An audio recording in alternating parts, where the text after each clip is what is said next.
Fucking All right, what's up? How's it going, guys? I'm your host, Jacob Nestor. I came out to the world, but I'm back in the closet to discuss some movies. As always, I'm joined by my constant co-host, Nico Sailing. What's up, buddy? How you yo, doing? what up? It's your boy Nico Yo, yo, sailing you know in who the the fucking fuck building. it is.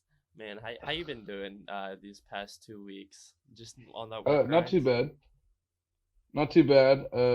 We made it through uh January, which felt like a year. Wait, never mind. I think the last episode came out in February. Yeah, the last Um, episode came out in February, but it's okay. We made it okay, through. well, we We made it made it through through the first Valentine's two Day. weeks of Yeah, February. we made it Yeah. through. Oh, we made it through Valentine's Day like a champ, bro. Yo, straight up. Shout out to all my Didn't even single touch. boys out there, single ladies, single they thems. You know, Yeah, I coped by watching movies. It was awesome. always, always. Unlike last episodes, I ended up cramming in a fuck ton of movies over these past 2 weeks. So, I'm really excited to get into that. So, Hell yeah. obviously, we're talking about David Fincher movies later on, so stay tuned for the topic and the review. We're gonna rank all of David Fincher's feature films and review his new movie Mank, which came out last year. But we'll start off with our notable watches, like usual. What you been watching, man? So I started a new show and I actually finished it Okay. on HBO. It came out a couple years ago. Danny McBride, Walton Goggins. It's called Vice Principals. Walton Goggins, Danny McBride, two like principals fighting each other for like to be the main principal of this school. Um, as you probably already know, Walton Goggins and Danny McBride are like amazing fucking comedic Mm-hmm. actors. So funny, both Um, of them. I love both of I them love so much. I love both of them so much, and together they're amazing. They're exactly what you expect from like a teacher that's as insane as Walton Goggins could be. And same with Danny McBride. The Yeah. show goes into incredible, like insane moments that will shock you. Leaves the season with a pretty big shocker as well. Nice. There's a second season, and I think it's the last one. I don't think they did any more other than that, but I'm going to check it out because Okay. I really enjoyed it. Yeah. So And so I it like it sounds like it has mixtures of like thriller and like really more like dramatic elements throughout the super comedy. like horror esque in some Oh, ways. interesting. Okay. Like there's it's a lot of dark comedy type beat, and I really like I it. I'm really Um, fucking with this. It sounds really interesting. yeah, What'd you and watch it on if again? you like the anime, did I watch who? What did you watch it on? Oh, watch the HBO. It's HBO That's right. original. Okay, okay. It came out a few years ago. I wanted to check it out, and I never did. I ran across it, and I was like, ah, fuck it, I'll check it out. I managed watching like the whole season in like 2 days. Hmm. It's so fucking intriguing. Um, yeah, shout out to that. Also, Nice. WandaVision, been keeping up with that. Yes, of Really good course, show. of I'm course. really impressed by I'm WandaVision. I am so happy with how it's turning out, and I couldn't be more excited to see where Yeah, the show goes. And I'm yeah, so happy definitely. Marvel is just taking such an interesting creative leap. They're Yeah, no, really definitely. experimenting in such a cool way, and that's what we want out of Marvel. Like, there's such a vastness of um just stories out there and comic book stories that are so fucking crazy and like unlike really anything even put to cinema, honestly. And so there's a lots of really cool things that you can do with Marvel storylines, and I really like the route that they're taking it, and I hope they continue to push that. Excited to see where the show ends. Absolutely. Got three more episodes, I Yeah. think. I think episodes. Really? I was hoping it's coming to a close soon, but It's a three it's more a nine episodes seems about episodes. right. It's 9 episodes, 9 episodes? and I'm Okay, that pretty seems sure right. episode 6 was last week, so 7 will be tonight when we're done recording. Probably, probably right when we're done Oh, I'm recording, not. I'll go watch it. Honestly. Yeah, I might do that. That's a good idea. Um, Anyway, yeah, nice. Yeah. WandaVision's good. Some movies I watched this week. A little bit romantic, or maybe not. Malcolm and Marie. Yes. Okay. Um, Okay. Yeah. We should. We I this think we is definitely got to talk about this a little bit because I want to yeah. watch this as well. Yeah, you actually told me to watch this. I was gonna watch it anyway, but Hmm. I needed some encouragement because it was getting shit on Yes. Yes. um by critics all around. It's get shit on film Twitter, shit on by critics, but also receiving lots I of don't pay really attention to. high I praise don't. as well. Disclaimer: I don't pay attention to film Twitter. Yeah, That place is degenerate. I wish Okay. I wish I didn't, but I do. Hey, shout out my film Twitter mutuals who listen to this podcast. Though I still love it, but hey, cringe anyway. You want the best takes? Go on film Twitter. You'll love it. That's honestly. Why is everybody on film Twitter gay? Also, that no hate, but like everyone's either bisexual or gay. Hey man, I that's the way she goes.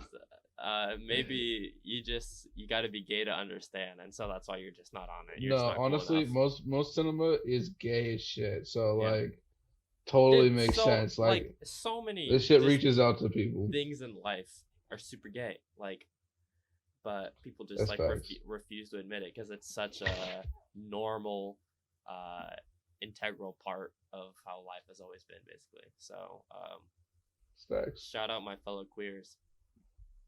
Shouts out. Do you want to talk about Malcolm Marie? Speaking of queers. Yes. Okay, so I want you to start. What did you think about this movie? Because I will say I really enjoyed this movie. So I'll say some things I liked about it. I love Zendaya. I love John David Washington. Um, I love the way this movie's shot. Actually, I'm not a big fan of like being black and white just for the sake of being black and white. But I found it like non-gimmicky in this. I agree. Um, I don't think it was gimmicky at all, and like I would say it even adds to some of the kind of main themes and ideals that the movie is kind of going off of. Maybe. Just the idea behind that it's a very complex scenario between these two in their relationship, and just like Yeah. what's gone on in the past, and like if they really do love each other, and it's a really Yeah, not very black and I white scenario, and so I think that kind I of get you. yeah. Okay. It's just a very not straightforward story, and I think it's really complex. And it Honestly, I does a feel like really it's good pretty job at straightforward. painting. I mean, it's a straightforward story in I, terms of like plot. and it's one of the Um, things I actually really like about it. This is essentially a breakup movie. mhm. If I've ever seen one. Hold before we get do we want to just do a little spoiler warning, just in case? I don't think it's spoiler to say that. I know that's not spoiler. Everyone knows this is just a fucking argument movie. But I'm just Is saying there more so going spoilers forward that because you I can might say want to say a really? few things. I don't know. I don't know if there's really anything you could spoil. I think it's okay to say That's what true. you want. That's true. There's Yeah. nothing really shocking in this movie, Yeah. like anything surprising. Yeah, Really. that's totally true. I something Speak that on I it. really liked about this movie that is definitely the not a lot of people agree, I guess, is the writing. I was a really big fan of the writing in this movie, and specifically the writing of these two characters, because I really felt like they were just so well fleshed out. Even though yes, there's like these long monologue speeches kind of between them where they're just like hurling these obscenities at each other, basically. Everything that they say to each other and how they act to each other feels so authentic. Lol, if you've seen the movie Authentic, but like everything they do just feels really realistic to who those characters are, and I think they're really perfectly set up in the first few minutes of the movie with that really great one take of the outside of the building when they got home.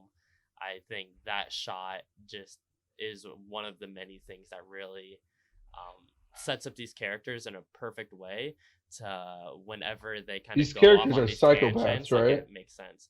Basically, yeah. At Like least, at least I sociopaths think they or definitely. narcissists. I think the movie definitely, at least for me, like I felt like it by the end, it was definitely like Marie's mainly in the right.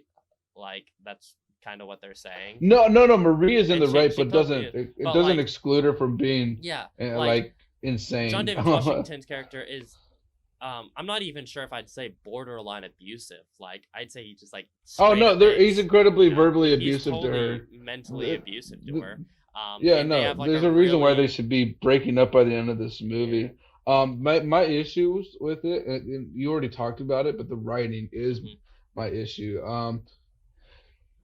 I could totally buy these characters being like psychopaths and they're saying the things they're saying, but it gets to the point where it like becomes way overly dramatic, to the point where like these characters just seem like mouthpieces for the writer. And then I found out it was Sam Levinson. I actually didn't know it was Sam Levinson that directed this before I Okay. went into it. And wrote And it, but yeah, he directed and wrote it. yeah. Who did, if people don't know, Euphoria, best known, Hmm. Assassination Nation, which is a movie I really love. Hmm. But like some of the stuff that was coming out of John David's mouth, especially, was like straight from like Sam Levinson's like fucking journal. It seemed like it was very strange, especially since Sam Levinson's a white man. John David was talking about very real issues that goes on in the film journalism industry and industry as a whole, and it felt very strange that um, I don't know. We got the white man's liberal perspective on it. Yeah. I would have loved it if maybe John David could have riffed or maybe wrote some of his own scenes, Yeah. put as a So perspective. But I gotta respect these actors for putting themselves like I'm doing the script the way you want it, and I regardless of what was coming out of their mouths and what Sam Levinson was trying to express, I found it to be a very profound, powerful performance between the two leads, regardless. And I think, um, you know, whether you like what they're saying or not, it's just really good performances all around. absolutely. Yeah.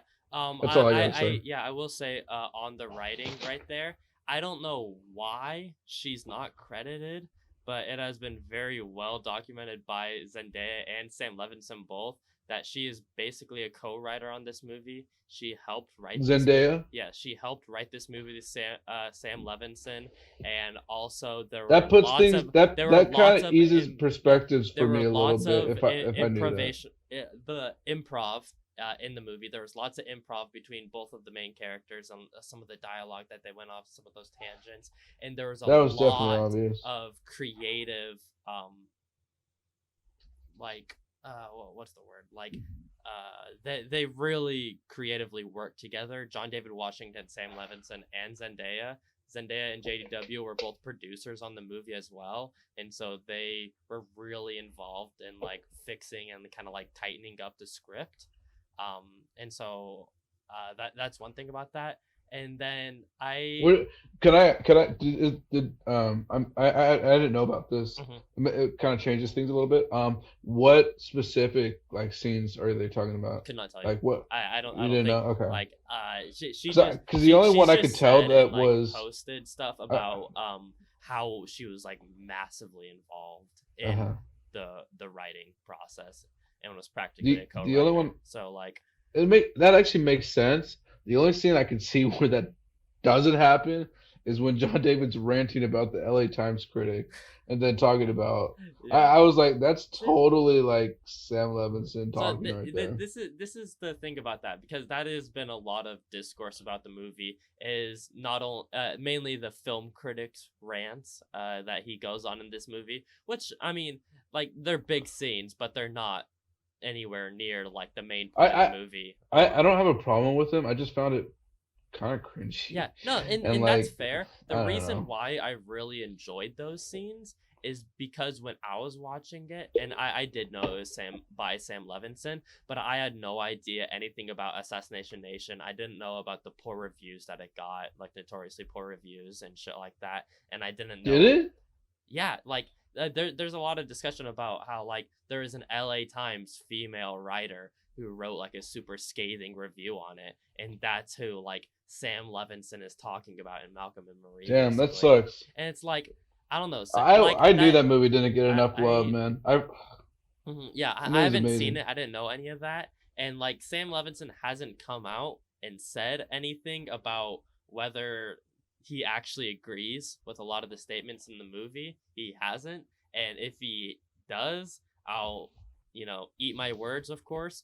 But when I was watching this movie, I completely saw it whenever he was going on those rants and stuff like that as ironic, and I thought the movie was making fun of him because I really felt like I was in Marie's shoes most of the movie. And so there's literally points where like he'd go on this rant and then it like he'd be like done with it and she would just like laugh. And like I laughed at the same time. Like I was like, that's just like such a fucking absurd, dumb rant. That was just like so funny, I thought. And that's why I really enjoyed those things. I didn't view them as Sam Levinson just like writing his grievances out towards Hollywood.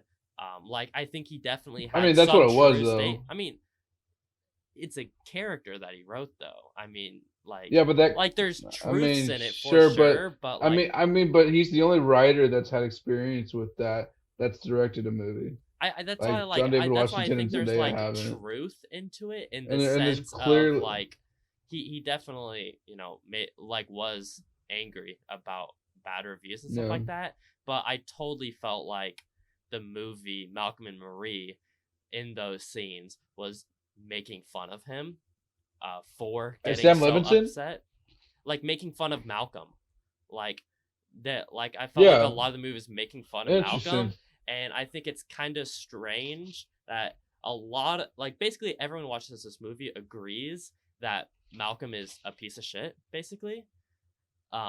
And he's Yeah, like not a good character, and he says a lot of dumb shit. But then they also say that he's very they impulsive. think he's just Black Sam Levinson, basically.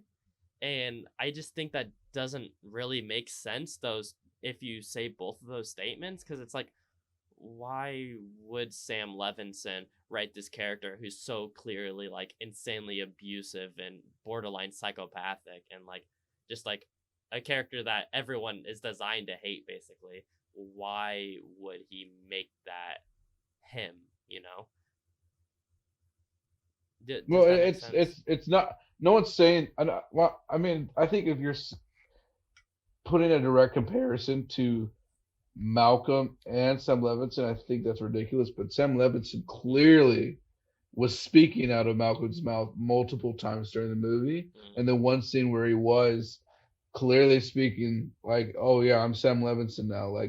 mm-hmm. Like it felt like John David was a puppet for him, and I didn't like that. I just didn't really like John David's character that much, Yeah.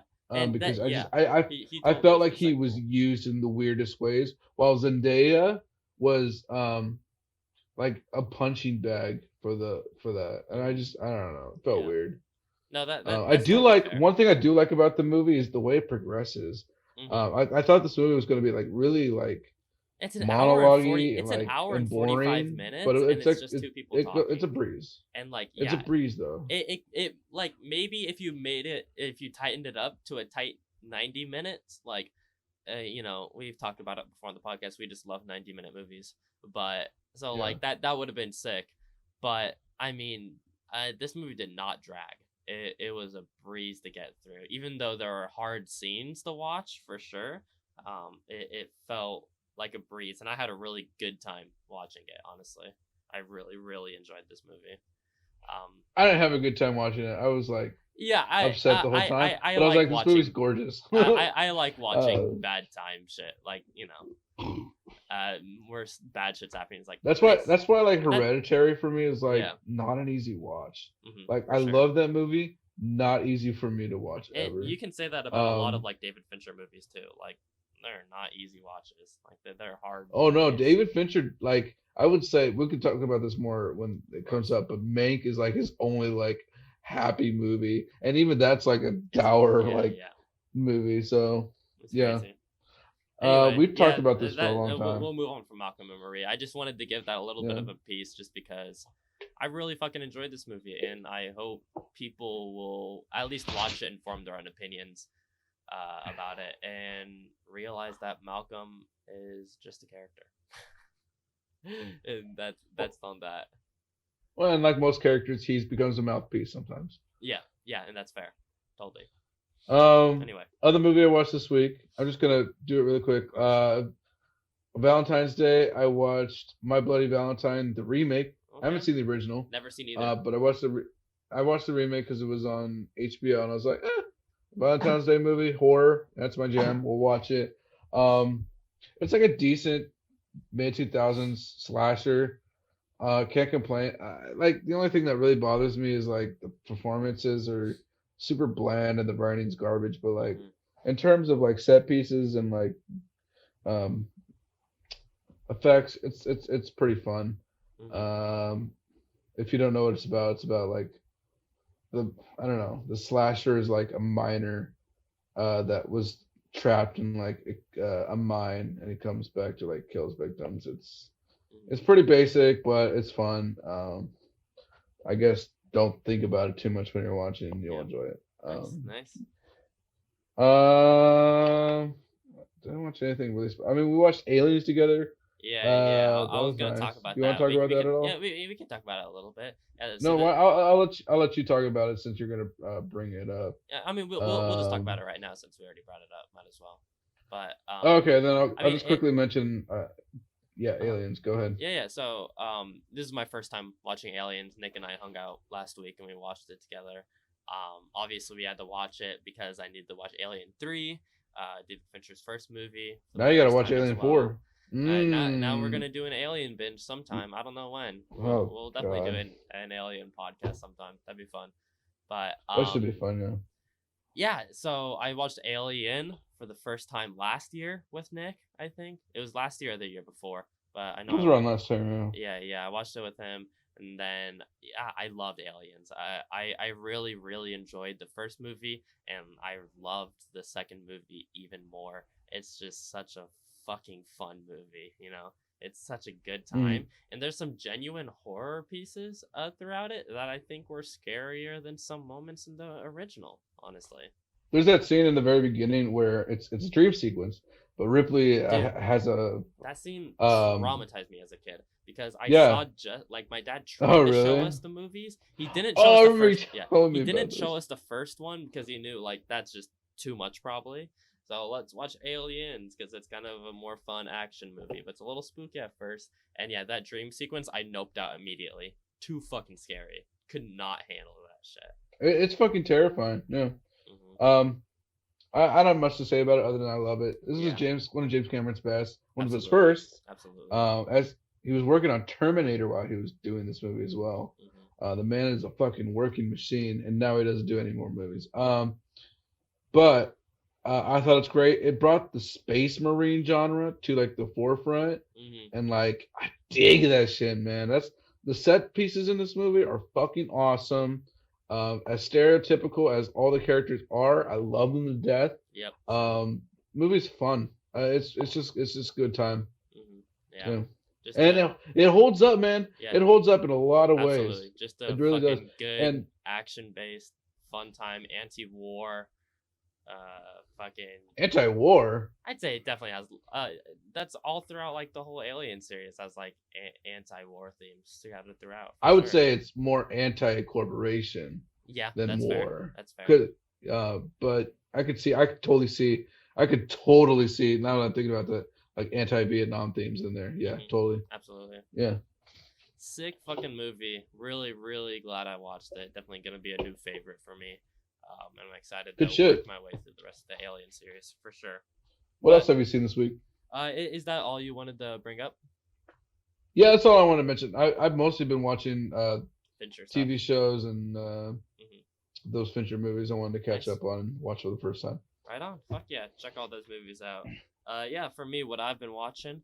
First thing I caught was Ghost Dog: The Way of the Samurai.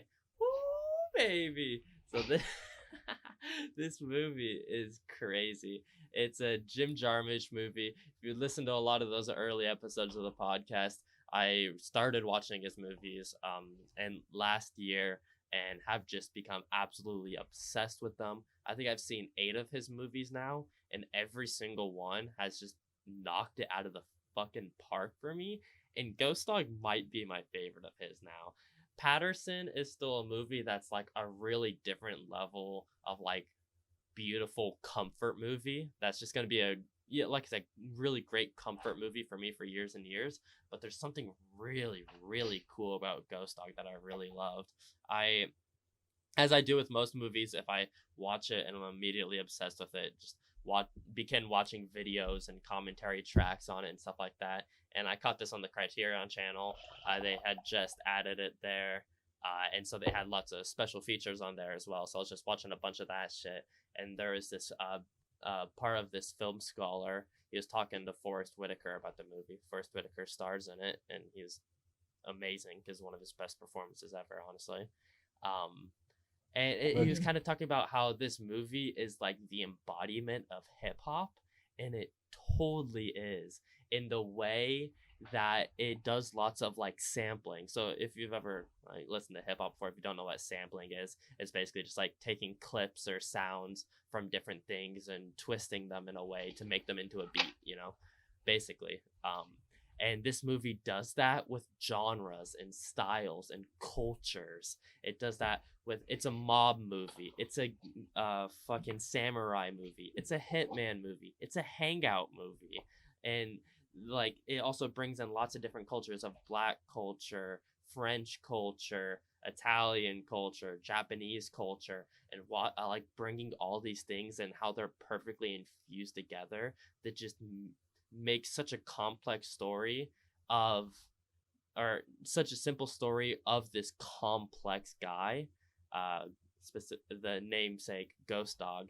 He is just such an interesting character, and like it's such just a meditative movie, as is most other Jim Jarmusch movies, but it's definitely his most accessible, I would say. There is so much great humor in this movie. One of his funniest movies.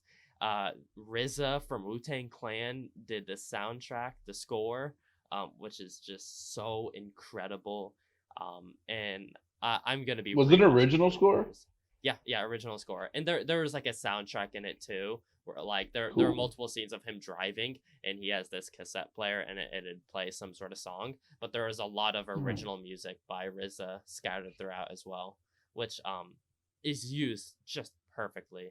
And yeah, man, this Cool. movie is just such a goddamn good time. Watching all these mixtures of cultures is just such an interesting thing, and the way that he perfectly balances it for this story to give the most honest look into the complex character of Ghost Dog is just a great time, and it's just fucking hilarious. Like you gotta watch this movie, you gotta.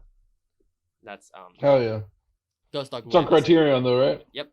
Check that shit out on Criterion Gotcha. channel. It I just came on too recently. Yeah, and they just recently released a Blu-ray of it as well, Criterion Blu-ray. And Ooh. so all those special features they like did last year, like they recorded them last year and Oh shit like wow. that, for the new I love it when they do Criterion that spine. shit. They always And put in like the most I'm effort honestly for those probably gonna, Blu-rays. whenever this next Criterion Flash sale comes up, I think I might try and cop it just because it's a great cover as well.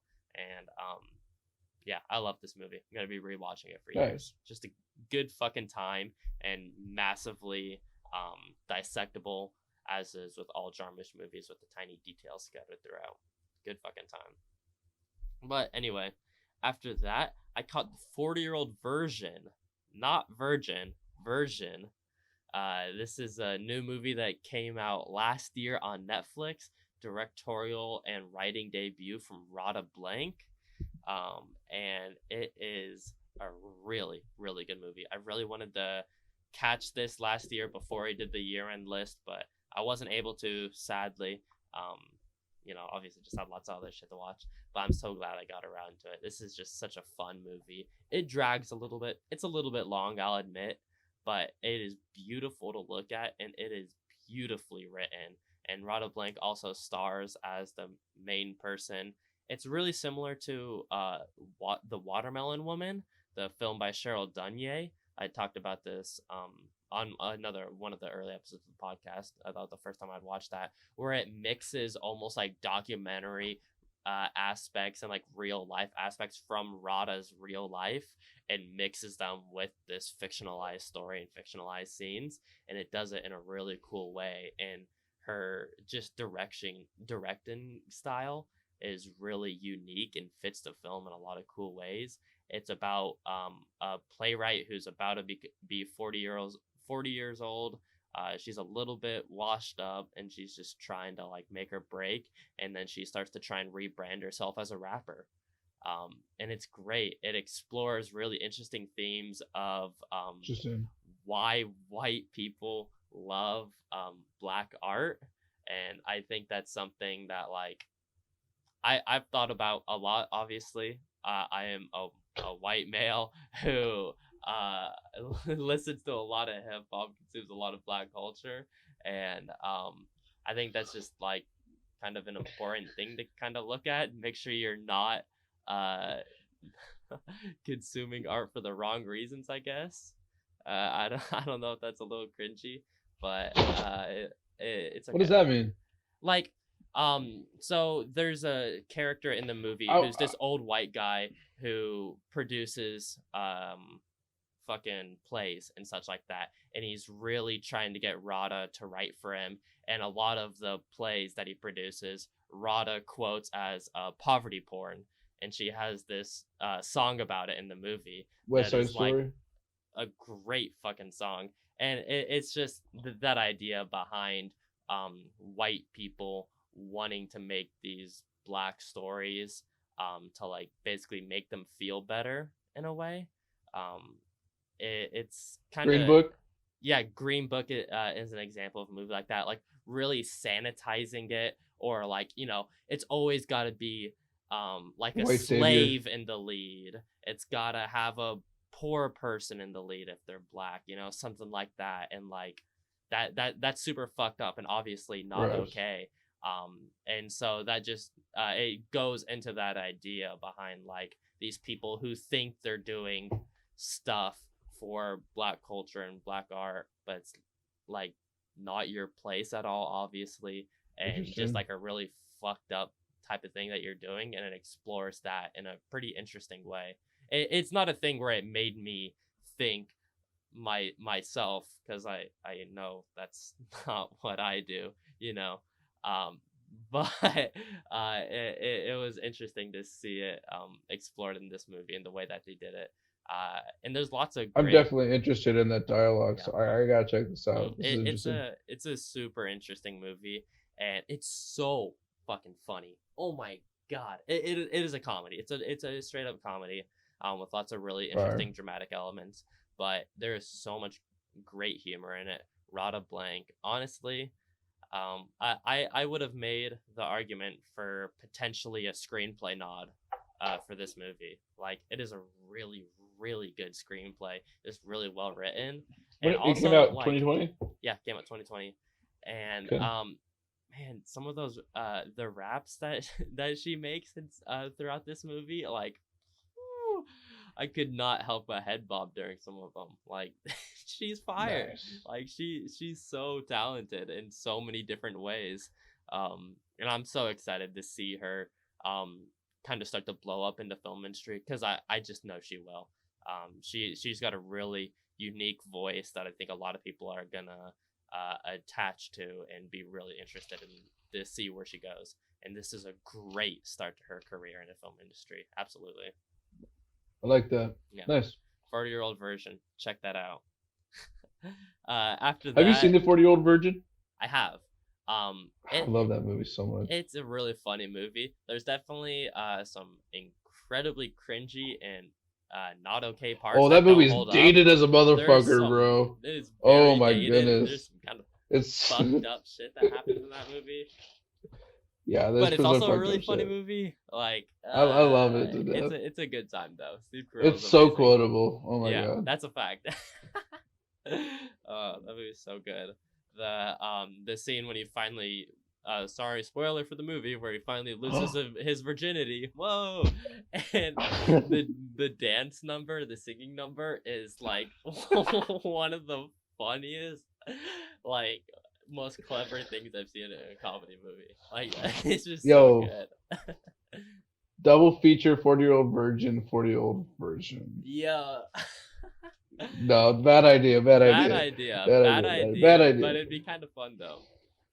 Maybe, Yeah, maybe. great title for the movie too. The play I on think that. so too. That's an Like, awesome play on it's a words. really, and like when the title finally comes up in a song that she ends up rapping, freestyling towards the end, like it is a super impactful and poignant scene. It is just a really great time. Definitely check out the Cool. 40. It's a Netflix original. It's on Netflix. Netflix Yeah, original. Check definitely this shit check out. it out. Yep. Low key though, low key Netflix needs to up their game, bro. HBO Max is killing it right now. Yeah. I've been thinking about like only keeping Netflix for like Stranger Things.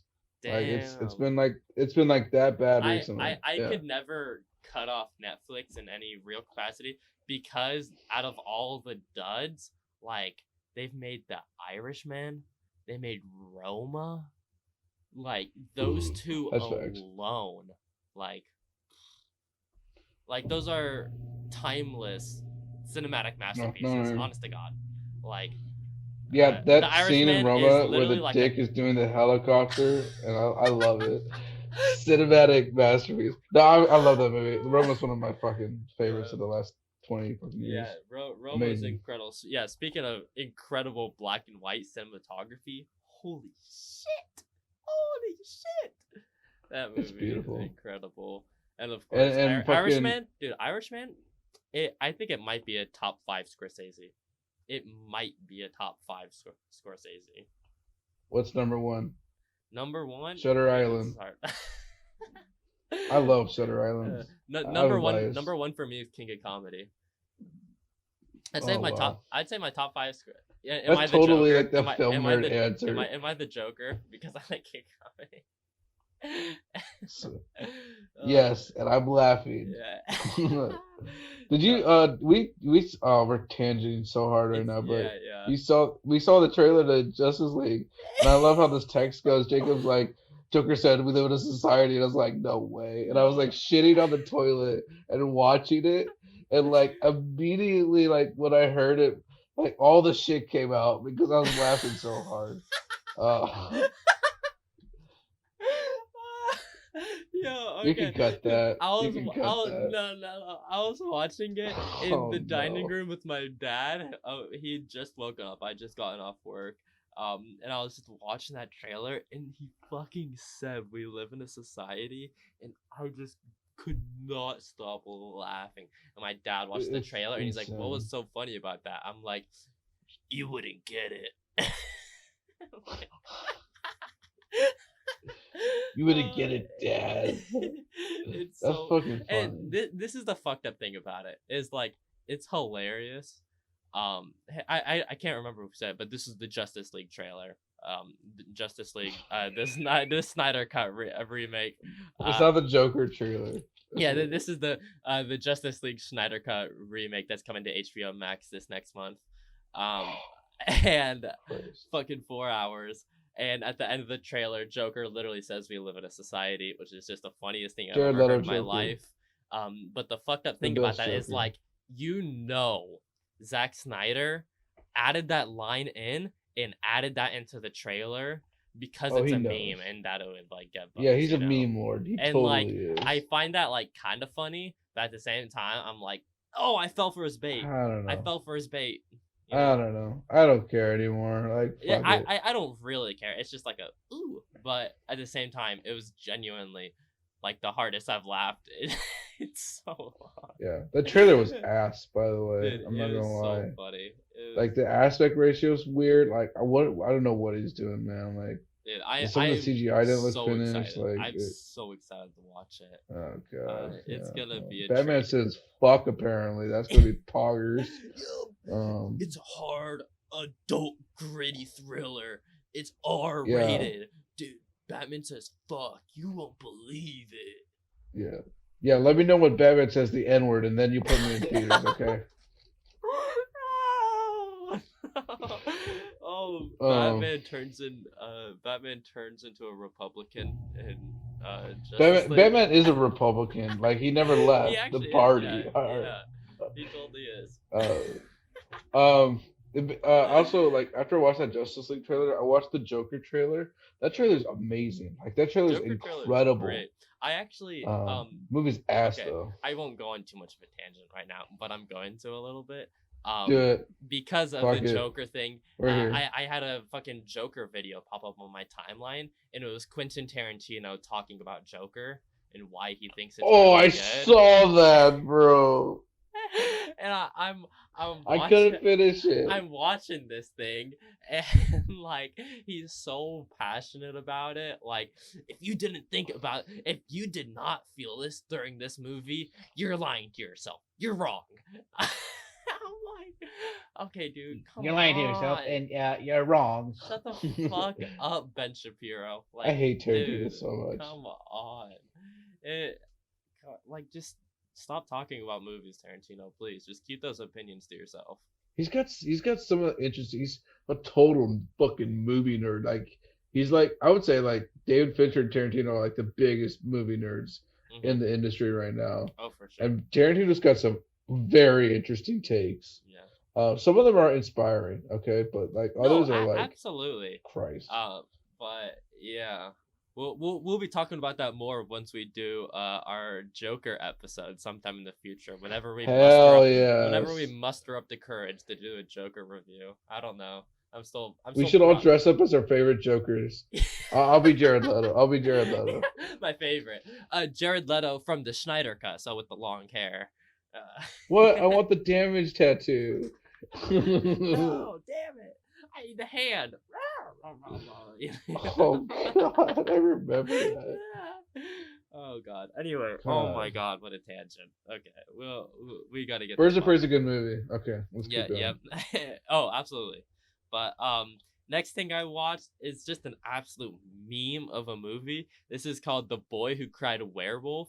This is a Nickelodeon movie. It came out sometime in the 2010s, early 2010s. I can't remember. It stars Victoria Justice from Victorious fame. It is a super bad movie that I absolutely love. What? This movie is so fucking fun to watch. I watched this with all of my friends. We were just scrolling through Netflix and we saw it, and I didn't recognize it at first. But when it started playing, it all just like came flooding back into my brain, and like it was crazy. Like, this movie is so dumb, but it's so fucking fun, dude. It's such a good. It's like Hubie Halloween, you know. It's like Hubie Halloween. It's a fucking bad movie, but it's a good time. I swear, it's funny. It's fun to watch with your friends, and yeah, honestly, I believe that. It's just a good time. It's a shitty movie. I don't know what to say about the plot. Fucking family werewolf dies, and then one of them starts becoming a werewolf, and then vampires are trying to take over the werewolf estate. It's always vampires, isn't it? It's always vampires. Yeah. Those I gotta say, motherfuckers. when the werewolves transform, they don't show like a cool transformation, but they obviously show like the werewolf in the costume and shit like that. Good costume. Honest to God, not a bad werewolf costume. And the fight scenes aren't great, but they're better than the fight scenes in Twilight. So if that means anything.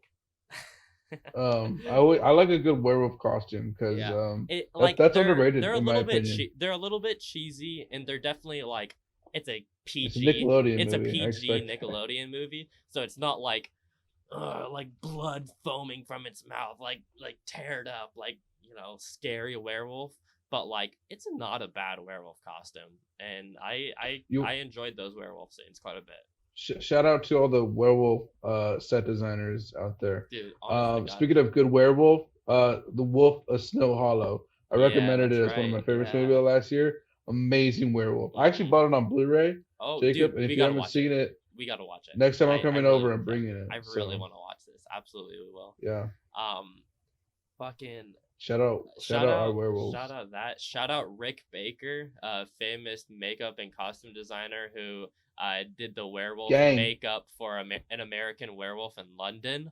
One of my favorite movies of all time. That movie is just fucking amazing, and the werewolf transformation scene in that movie is like one of the most impressive and like coolest things I've ever seen on screen. Honest to God, like That movie's just awesome.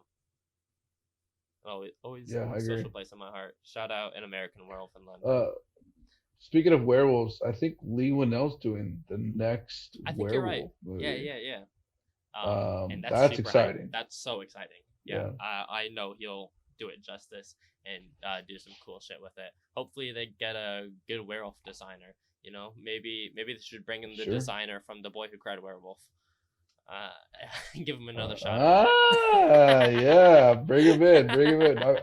I'm sure they got him on speed dial. Oh, absolutely. Um, I'm sure they worked on The yeah, Wolf of Snow Hollow. Honestly, I'm sure it was Rick Baker who did it. Actually, you yeah, no, actually, know. yeah, Rick Baker's friend of the show, Rick Baker. Yeah, friend of the show. He's gonna be on the podcast next week. Actually, we're talking I about mean, he werewolf probably movies. is that low. Yeah, so Yeah, that makes sense. I yeah. should say that. That's Anyway, fucked up. that's a little bit fucked up, but we'll move past that. Oh, Boy Who I Cried think my Werewolf, food's fun here. movie. It's on Netflix, so check that shit out if you just want to have a dumb fun time. Did you say your food's No, here? thank you. Yeah, but Do keep you going. want We'll to finish go this get it? segment. Okay. I just got one more to talk about then. Okay. In the last movie I wanted to shout out, I finally watched This Is Spinal Tap. This is the first time I'd seen this. I've been wanting to Ooh, watch this for so long, some Rob and Reiner, baby. it lived Nice. up on every level. It was one of the funniest things I've ever seen. I weirdly almost cried at the end, which I cannot believe. Like, dude, I this can see movie's that. insane. This movie's so fucking good. The Movie's ahead scene of its time, with bro. the small Stonehenge coming down behind him on the stage is one of the best pieces of visual comedy, like, period. Dude, this movie is just so expertly written and acted to just be so authentic to these absurd, hilarious characters that they created. And I don't know how you can't have a good time during this movie. It's Yeah, so I fucking agree. funny, and it's so uncomfortable at times. Like they go into those like classic rock Yeah. and roll tropes of rock and rollers, low key, high key being pedophiles. And High key being pedophiles? they got those kind That, of fucked up songs why are about they like always marrying their daughters? We will never know. we will never know. It's for the craft. I don't know. That's fucked up. Yeah, But that is fucked up. anyway, I can't believe you said that. I seriously loved This Is Spinal Tap, and I actually I'm glad you watched this. I missed the beginning because my friends were watching it and I just got home, and so I just hopped in on it. So I missed the first like 15 yeah. minutes, and so I watched it into the end. And then the next day, I went and actually just rewatched it all again because I wanted that beginning part. Nice. And then I was just gonna watch like the first half to see stuff I missed, but I just got sucked in. It's like a hour and 22 minutes, I think. Super tight movie, really quick, easy Yeah, it's very watch. short. And yeah, it was so good, so good. It's a forever favorite of mine, absolutely, and Definitely. probably the best mockumentary I've ever seen. Besides maybe What We Do in the Shadows, but that's for another day. I was gonna say, like, if you want to watch a good modern version of this, like, the Dewey Lewis story is pretty good. Yeah, no, it's Dewey Cox. Dewey Cox. Dewey Cox. And I have seen. Dewey Dewey Cox. Cox is great. Dewey Cox is great. And I would say fucking Popstar Never Stop Stopping Popstar is is like also one of my great. favorites. I love Popstar. I think this Spinal Tap what's was that- a little what's bit that- better, but Popstar I really love. Oh yeah, Spinal Tap's like just good, man. Yeah. Popstar's got some like, I don't know, moments to it, but like it's pretty good, I think. Yeah, no. The songs in it are so funny. Absolutely. There's also that other one like that Joaquin Phoenix did. What was it That's called? not a mockumentary though. Walk the Line. No. I love Walk the Line, but it's I'm like it's like I always hear something like where he like it was like Joaquin Phoenix played Joaquin Phoenix and he was like rebranding himself as a rapper. Sorry, I just hit the mic. That's gonna be really fucking loud. But It's okay. Yeah, it's I'm Not Really Here, I think. No, I totally know what you're talking about. That's what it is. That's and he's what it like is. trying It to came out become like 2009. he's like trying to become a rapper or some shit like that. Yes. Yeah, Yes. dude, I've been meaning to watch that for so long, and I completely Same, forgot bro. about that movie. I don't know where I can watch it. Yeah, Oh, it's not called I'm Not Really Here, because that's not coming up. It's He had a something really movie called. It's really He had similar to a that. movie where Maybe he played I'm an Not Here. assassin that was called like Never Really Here or something. hmm Like I can't find the exact name of But it, I'm pretty sure but it's called like it's something of I'm Not Here, basically. Um, something but like yeah, that. Yeah. that that Or like that, I that never left. I don't know. yeah, something like that. But anyway, yeah, that was all the movies I watched. Great time, dude. I Nice. basically like every movie I've watched this year, besides like maybe like five tops, I've actually like loved. I've watched so many great movies over these past 2 months, and I've just been so lucky and happy that basically every single movie I've watched has just been an absolute banger. Um, and so Good shout out movie watching. good It's shit. been really great recently. Shout out, shout out, movie watching. Check out all I that will shit from never, your I own will opinions, never of course. stop. Yeah, never, never. Anyway, Yeah. Good that's shit. gonna wrap up my picks for the notable watches. Let's fucking go into the topic, baby. We're talking about David Fincher this week. David Fincher. This is a man who is a master at his craft, a perfectionist on so many levels, pays attention to every single detail, plans out every single thing, and he likes repetition. He likes to take many shots of things because he needs to get that one perfect take out of a million. And he's a one in a million type director. He's such He's a a unique. pretentious hack. He's a pretentious hack, and I hate him. And he hates women and men and hates everybody. Whoa. I don't know. He fucking Fight Club's the best movie of all time. I don't know. Anyway, Fincher's amazing.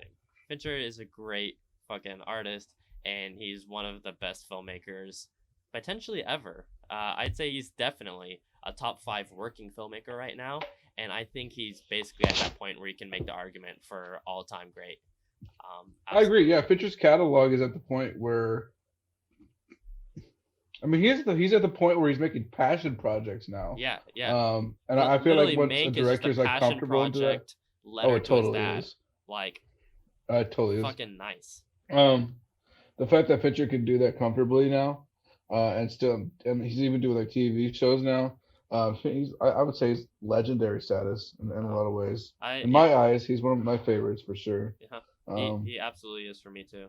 And Yeah. that's one of the reasons why this list was so fucking difficult for me to make. Like, this was probably my most conflicting and like hardest list to make out of any of the lists that we've done on this podcast, just because I love so many of his movies to such a high level, and they're so like unique, and I love them all for like so many different crazy interesting reasons. Like, it was hard to make this list, but I'm pretty firm. Definitely. I think I'm pretty firm in where I land on each of these movies and my thoughts on them. So let's just get right into this. We're actually, Let's do it. one more slight disclaimer is I think we'll this is new to you as well. I think I want to do this like how we did the Christopher Nolan ranked episode, where we just start listing the names, and then once we finally list one of the same, then we'll go like full on into that movie. So that way you can still watch this whole list if you haven't seen some of his movies, but if you want more of a deep dive or thoughts on each one besides just a placement, you can listen to those parts, or you can just skip over them if you haven't seen the movie, because there's lots of twists and like turns that happens in a lot of his movies, so it's kind of hard to discuss them without doing spoilers. So yeah, we're doing spoilers for all these. Basically, yeah. I think Okay, so. yeah, I'm down. I'm fine with that. Anyway, though, so let's fucking get on with this. This might take a while, ladies and gentlemen. This might take a while. This is gonna be a longer episode, and that's okay, and I'm happy about it. Let's get started. You want to start off with your 11th lowest placed Fincher movie? Sure. Yeah, I did Fincher's debut, which was Alien 3. Mm-hmm. Okay. Nice. As that's a pretty expected pick, but yeah. I'm not gonna explain too much because we'll talk about it. Yeah. We'll talk about it, of course. That's your 11th pick. For my 11th pick, like I said, I'm pretty firm on my placements of a lot of this shit, and it really pains me to do this, honestly. I actually put Panic Room at 11. Panic Room is my least favorite Fincher movie. It's sitting at the 11th spot for me, pretty Wait. firm. Oh, okay. Interesting. Yeah, yeah. So, obviously we'll get around to that when we get to that. So you've got Alien at your number 11. What's your number 10 now? Mm. Let me pull up my list because I kind of forgot. Whoa, not prepared, Nick. It's a Oh, classic. when am I ever? It's a classic. Okay. Here we go. 2009's Benjamin Button. Oh, okay, okay. Sorry, I'm texting my roommates real quick. Very professional.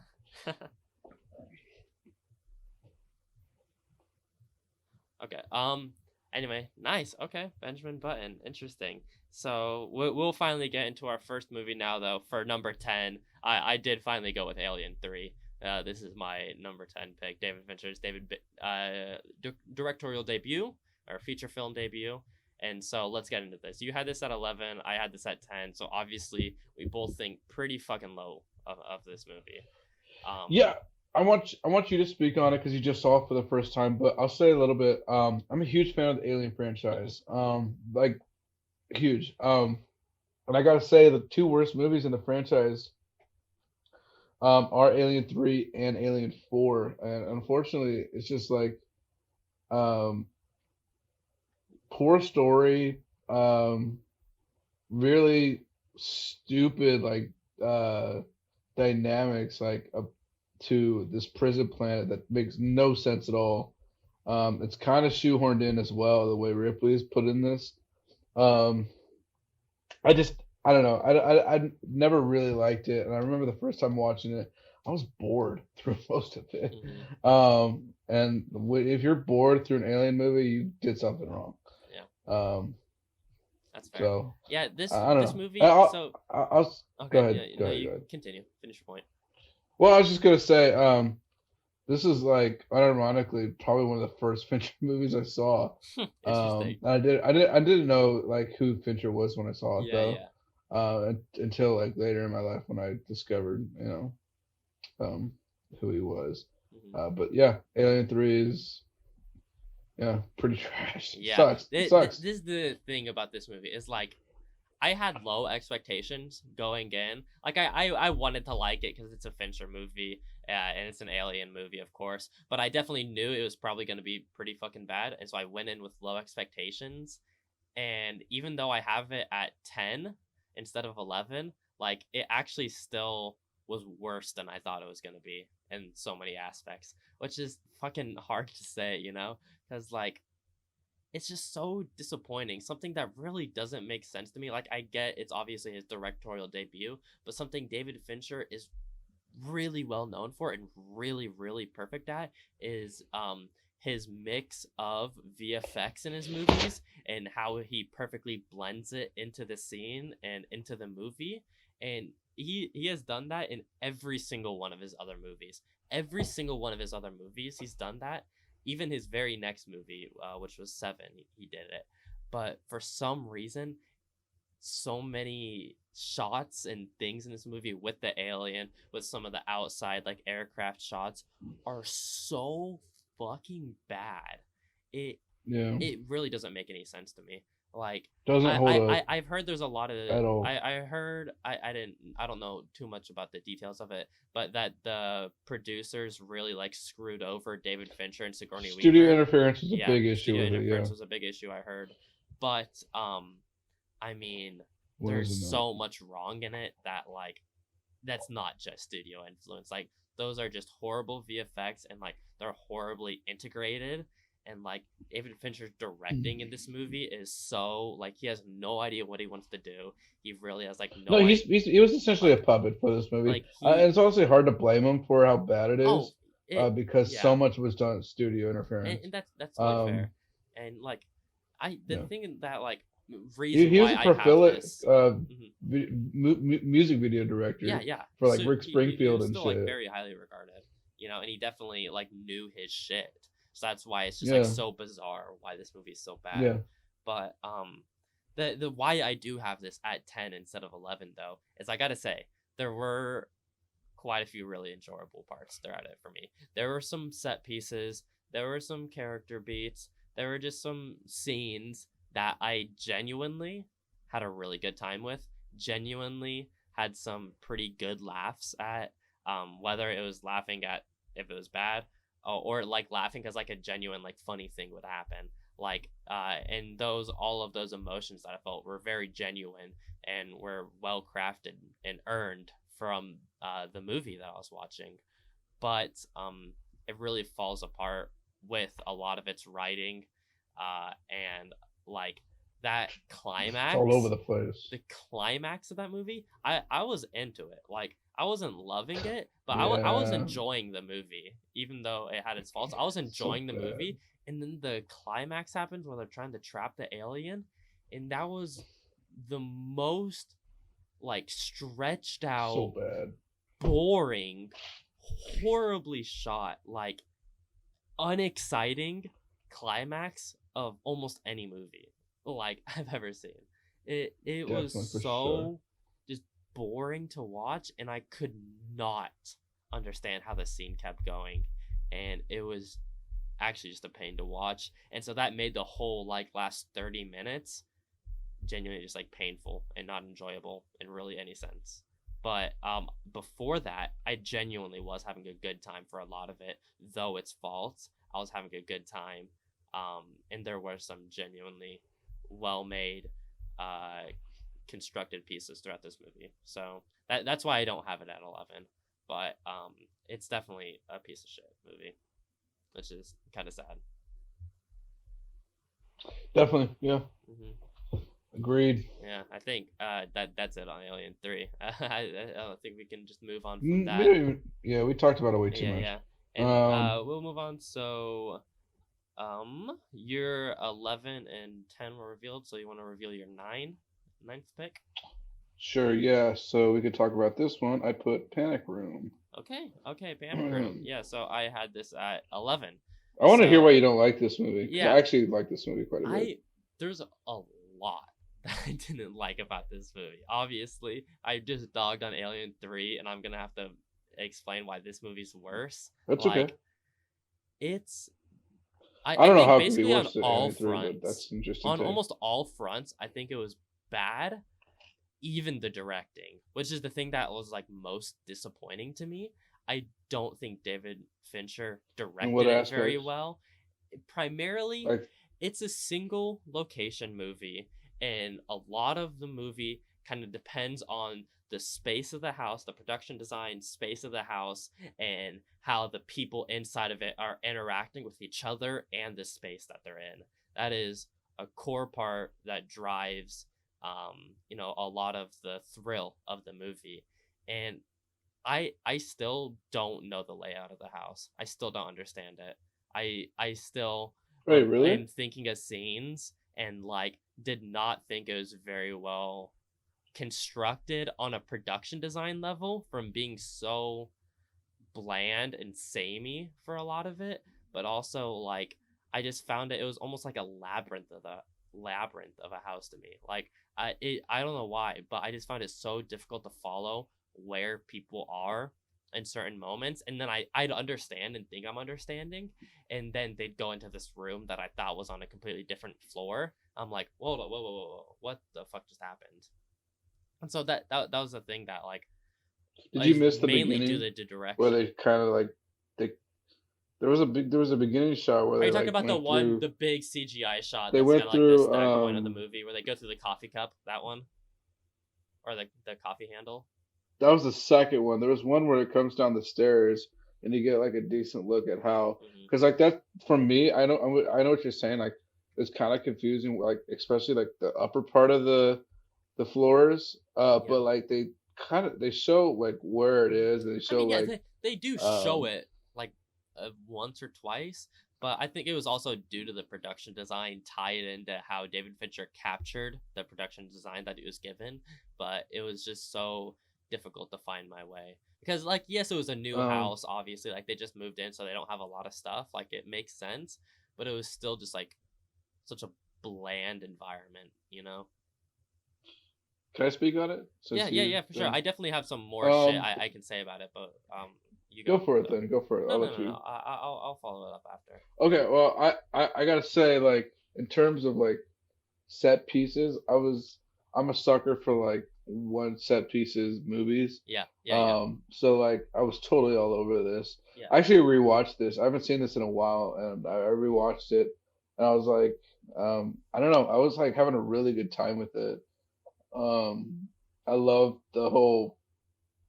I love the way the panic room itself is like not just like a panic room. It actually has story beats to where it becomes crucial to like do certain things to it, or switch the people inside. And I found that really fun. In terms of like I agree. um, fucking performances, I thought everybody killed it in this goddamn Yeah, movie. I also agree. Including like Jared Leto, who looks fucking ridiculous. I thought he did it amazing. And I really like his nuanced, like, uh, stupid fucking idiot, wannabe um, like I don't know, Ocean's 11 type beat. Yeah, Except except he was like the caretaker for like what's his face before, like he was yeah. fucking loser. He was I love he was that. I such a funny also character. like yeah, definitely. I also like fucking Forrest Whitaker, obviously. He's great. He's But great. I want to talk a little bit about Dwight Yoakam, who played Okay. Yep. Raul. Yep. Yep. Raul is like um maybe the best part of this movie. Like he's just like super fucking insane. He gives me like a Coen Brothers type vibe. You know what I'm saying? Like, Yeah. I. He's a uh, great character. and the guy that plays him, I've only seen him in one other thing that came out a couple of years ago. Logan Lucky. He was the sheriff warden in that movie. That's literally the only thing I've seen him in, and like I was very impressed.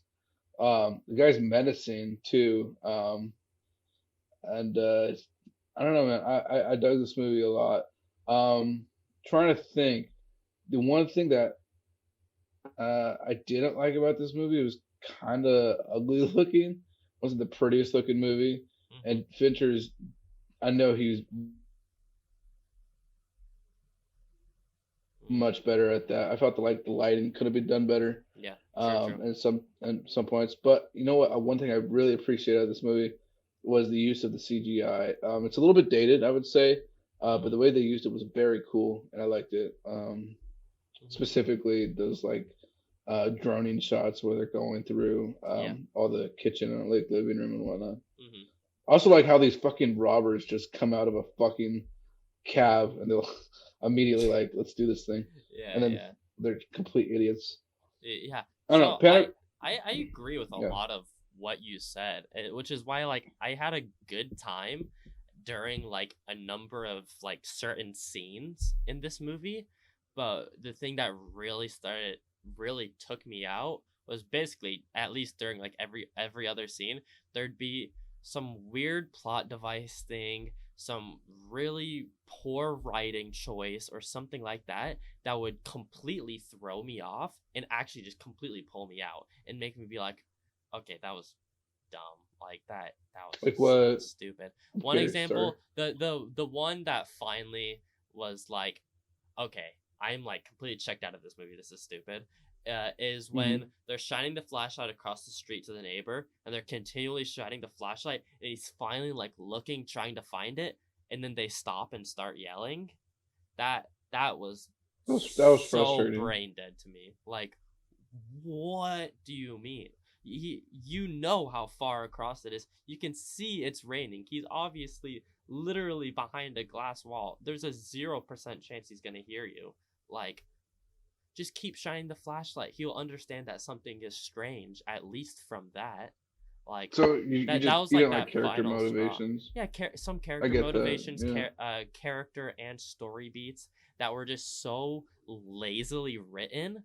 It continually would take me out of the movie and just made it a fucking trudge to get through. Like, David Fincher has some long ass That movies, sucks, man. and this was like the longest one to get through for me, honestly, because Really? it kept just like come on, like I'm enjoying this, and then it would just let me down, and then it'd do That something cool that I'd sucks. start to enjoy, and it just let me down again, and it sucked, and I really wanted to enjoy it more, but there's just so many beats like that I thought were just stupid. No, I They get you. they they make a point to show the laser that stops the door coming, and like I understand that they say there's one like waist level for like the hand, and there's like an ankle one, and they basically only say there's two lasers for those 2 points, and so that's why Hmm. Raul is able to get his hand crushed later on. But that's just like a dumb fucking thing. Like, why would they only have two tiny little lasers in certain points to like, if there's movement, it stops, you know? Like, they would have it along the entire thing, right? Like, why would it I only don't catch know. the I don't know movement how in those lasers certain? work. It just seems like that's just like another like small thing. I was like, well, once Would you Raul got his consider hand that? crushed, I was I'm like, gonna come what? at you a little bit. Would you consider that maybe a nitpicky thing? Yeah, absolutely it is. Okay. But that was at the point of like That took you out of the movie it's in though? one of the it's like near the climax point sort of when Raul gets his hand smashed. I Um love that part. and that was when I was already like totally checked out of the movie. So that was just Gotcha. another like piece of like okay, that was like just really poorly and like lazily written right there. Like it's just lots of beats like that Interesting. that just kind of like frustrated me. I like your take. I like your takes on Panic Room. Yeah, and it's like I get it, and I get that there's lots of like nitpicky stuff that I'm having with it, but it's just all those things continually and You're constantly building up. specifically Like, nitpicking on like character motivations, and there was quite a few in the movie that were like ridiculous. So it's totally like every single thing you said so far is like completely valid for the you most know, part. yeah. That's basically my piece on Panic Room, though. A letdown What for was that? me. What was the that was your number 11? That was my 11. Yeah. So right now Okay, I that was have my number Panic Room at 10. 11, Alien at 3, and then And I'll reveal my number 9, and we'll go into that as number 10. well. Oh No, wait, number 9, my number number 9, 9 number is 9. Benjamin Button. Curious Case of Benjamin Button. We could talk about that. So let's talk about this. You had this at 11, I think, right? Or Yeah, yeah, yeah. This was fuck. Uh, this was after Alien for me. I actually enjoy this movie. Yeah. So this is the thing This with movie's just not dated very well. So here's In how terms of like the rest CGI, of the list kind of especially. falls for me is like Alien 3 and Panic Room. I don't think I'll ever rewatch again. I have no desire to rewatch them again in my life. Hmm. Every single movie after this, including Benjamin Button, I would rate a 4 stars out of 5 or higher, including Benjamin Button. Sure, I Like can see that. that's why his filmography is so like such like an enigma to me because of those two such big These are all like stinkers. A's for you. But then Is that a four yeah, star? yeah, 4 stars I basically an would A. say. It's like an 8 out of I get 10. an Um, yeah. I yeah, I really like Benjamin Button. This was the first time I'd seen it.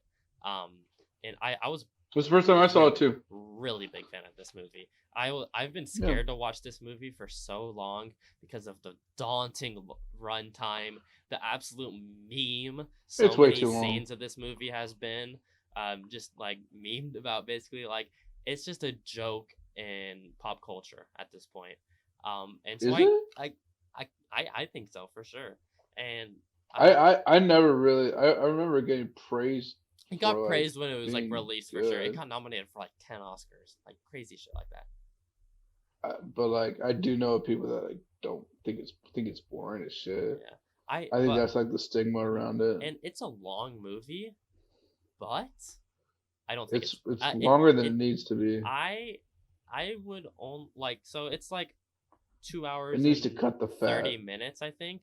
I honestly don't Two know hours how and much. 47 Oh, okay, minutes. you're right. Yeah. So I think I would say like 2 hours and 30 minutes would be the perfect runtime for this because I do like the long runtime for parts of it. Like I No, Benjamin Button is not a super interesting character. He is kind of a blank slate character that is not crazy interesting. He just has a really cool concept and idea for like how he looks of being yeah, I an wish I old was guy born old maybe. too. Like I think that's funny and interesting and I gotta say the CGI works really well. I think it holds up. The No, what? CGI You're totally lying to holds up. I'm yourself, honest God, CGI hold up. CGI baby dude. is fucking What ugly did you as shit watch and this on? hilarious. What did I watch this? I think it's on Netflix, and so I think I watched it on No, there. what did you watch this on? Like a Oh, I watched this on fucking a big VCR fucking TV? nice TV. I watched this Dude, it on looks my like work TV. ass. Are you Nope. serious? No, no, no, The no, no. CGI is not good. His facial is not Big disagree. good. Big disagree. Like there's certain scenes, Well, like now I know specific that scenes that Jacob were is great. like not good at identifying Uncanny Valley. Are you serious? I Dude, feel like this is the biggest. 100%. This is No my way. biggest criticism of the movie No is way. that his facial. It looks so bad. No, He no, looks no. so derpy all the time. Oh my I god. loved it. I loved his design, and I thought he was just a visually like fun and It interesting was. character. Honest to God. I think it's a fun concept. Honestly, I actually felt very sorry for this character all throughout. Um, Yeah, I felt lots of different emotions throughout this movie. Uh, um, but like the when you say like um when you I, I don't know, like when you say like you like the CGI, that's what took me out of the movie. I was laughing every time he spoke and like his lips were barely moving, and I'm like, are you kidding me right now? Like this is like Tron level of bad face mapping. It's really not good. It's really dated, unfortunately. Um, and it took me out every single time. Also, the makeup on Kate Blanchett as she got older was weird and like looked like obviously not like what Kate Blanchett looks now when she's like actually in her 50s. mhm, Same thing with like Brad Pitt's like old makeup. I thought was very funny and like yeah. I don't know. I just didn't think it looked good, man.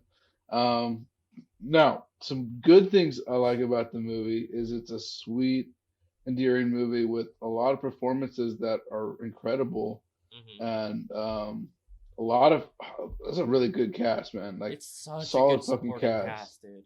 That's one of the things that was really one of the big loves for me about this movie is we've talked about it in the past with Elephant Man and Violet Evergarden, the idea of a kind of stagnant, rooted in their ideals and ways main character, and the main movie mainly follows how they interact and change the people around them, and Benjamin Button totally falls into that classification of type of movie, I think.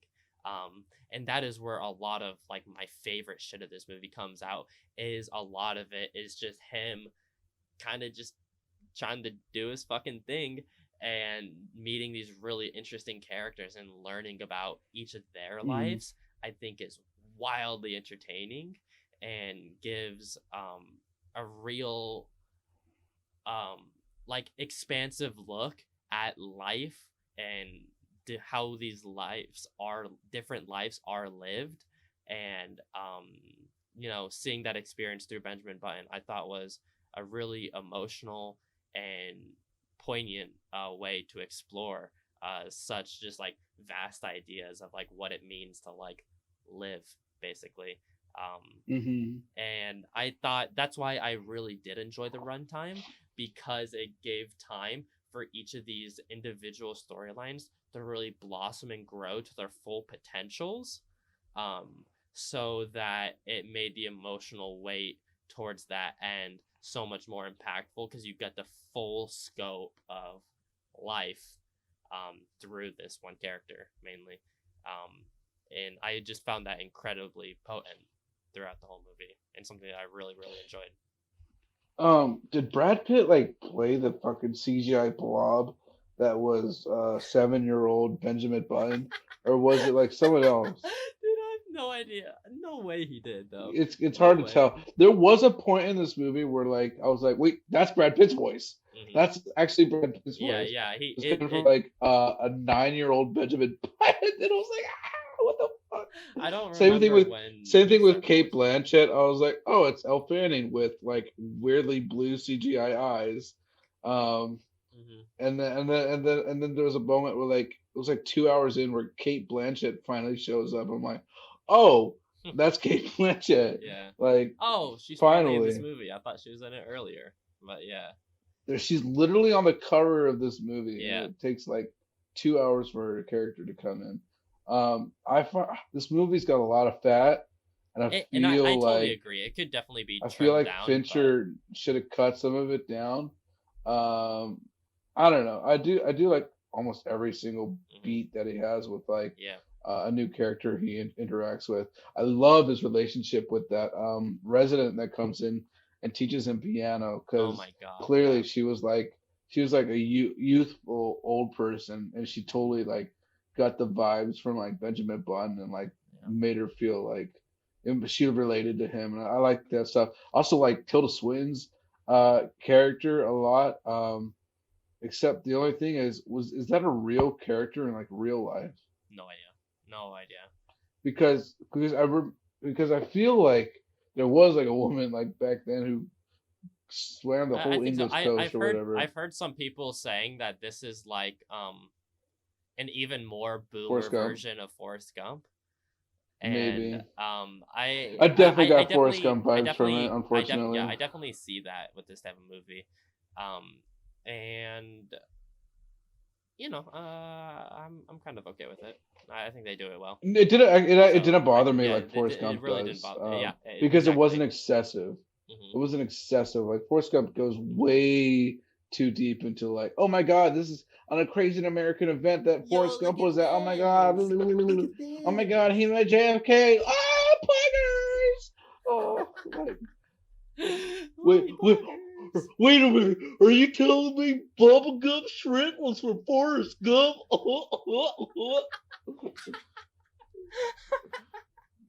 I hate Forrest Gump. The Oh movie's my god. trash. Okay, dude. All the That fucking movie won the dude. Our Oscar, fucking and Pulp Fiction lost a fucking. Oh my dude. god. Our fucking 45 and up fan base is gonna hate us now though. We that's not I don't okay. know, man. Like even No, even I my agree though. boomer Forrest Gump fucking is even my not very good. boomer fucking parents don't like Forrest Yeah, Gump. yeah. Forrest Gump is definitely a super mid movie. Um, And so is Benjamin Button, but I Fuck you. like So it. yeah, what So you did give it a lot of praise. So I just want one thing I want to ask before we move on. It's like yeah, yeah, yeah. why do you have it so low? Like even lower than like it feels like you shit It on doesn't. When Alien I have it 3 and Panic low, Room more. so you're basing it off yours, where like your last two are shitty. I don't think anything past Alien is shitty. I just think um, Benjamin Button is his weakest movie for sure. Oh my god, it's definitely David Fincher's weakest movie, but Mhm. I don't think it's garbage like Alien 3 is. So why do Or you what have you think Alien 3 Panic Room above it is. then? Oh, Alien 3 is my least favorite. Oh, I thought. Hold on. I thought for some reason I thought. Oh no, Benjamin Button was your number 10. Benjamin Button is your number 10. Yep. Sorry, I got a mix. For some reason I thought I remembered you saying Benjamin Button at 11, but never mind. Never mind. Thank God about that. But But if and you then want me to that's shit on totally fair. Benjamin Button No, some more, I can. I got some other things to say about it. you can shit on it a little more. I'll take it. I'll If you take want, it. I'll take it, and then I, I'll give it a little bit of a final reprise for myself, and then we'll move on. But yeah. I don't really like the ending of this movie.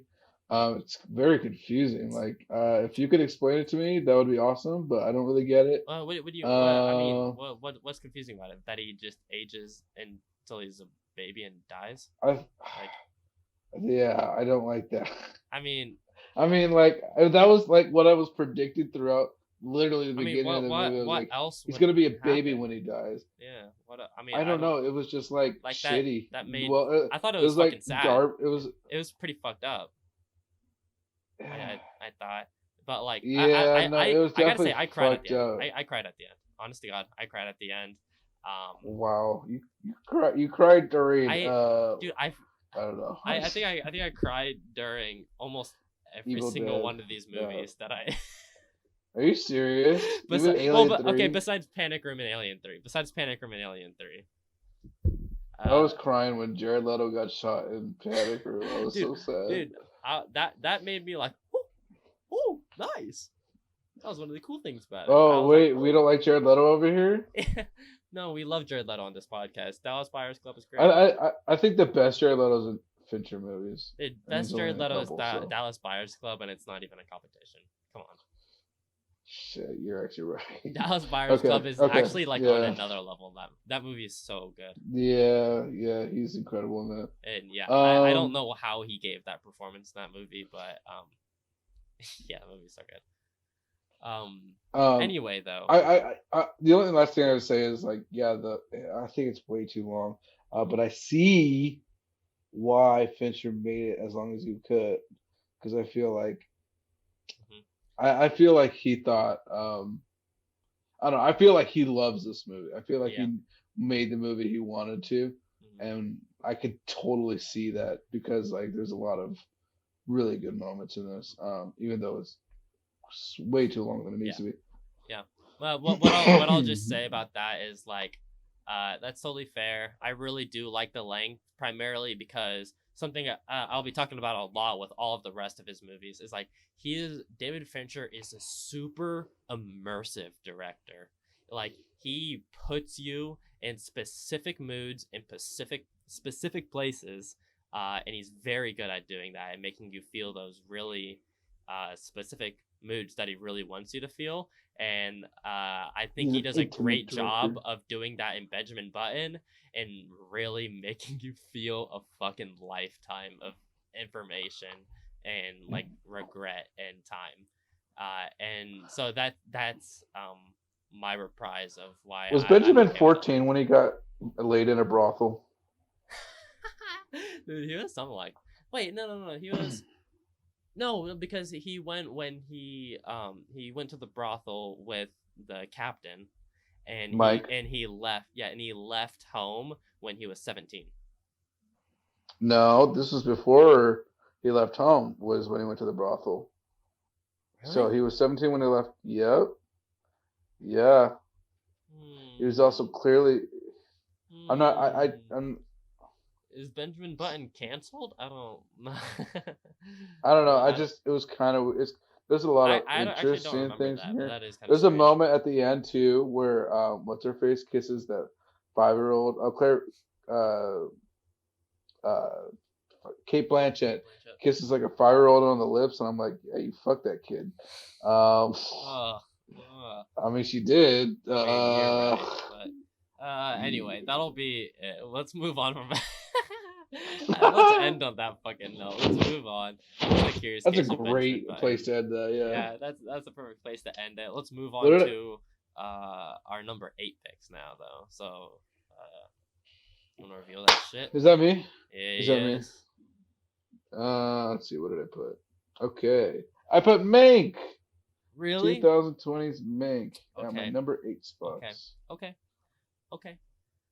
We'll talk about it And later. We'll talk we will about it talk later. about it Um, later. my number What about 8 you, My number Bucko? 8 is The Game with The Michael Douglas. game. The Game. Yeah, that's my number 8 though. Anyway, so what's your number 7 then? Let's see it. 1 second. We might be talking about a movie here. Are we talking about The Game? Oh no, probably not. Well, maybe. I put Gone Girl, Really? number 7. Whoa. Yeah. Interesting. Okay. Okay. Yeah. Yeah. So my number 7 is Mank, which obviously we're not going to talk about because we're going Okay. way more in depth on it in the second half of the podcast. I'm So like kind of glad that they're like similar positions. yeah, I will say this. I love Mank. That's all I'll say right now. But Same. anyway, so that's our 8 and 7. Let's go Damn, on to we're our number 6 going then. through this. We're about to talk Yeah, about some movies. we've had some. This is a very different list, both of ours. This is interesting. I kind of figured it would be. I knew it would be, but this is still interesting. Girl So with a Dragon Tattoo. Wait, this is my number 6, right? yeah. Girl with a Dragon Tattoo, Dragon 2014. Tattoo at number 6.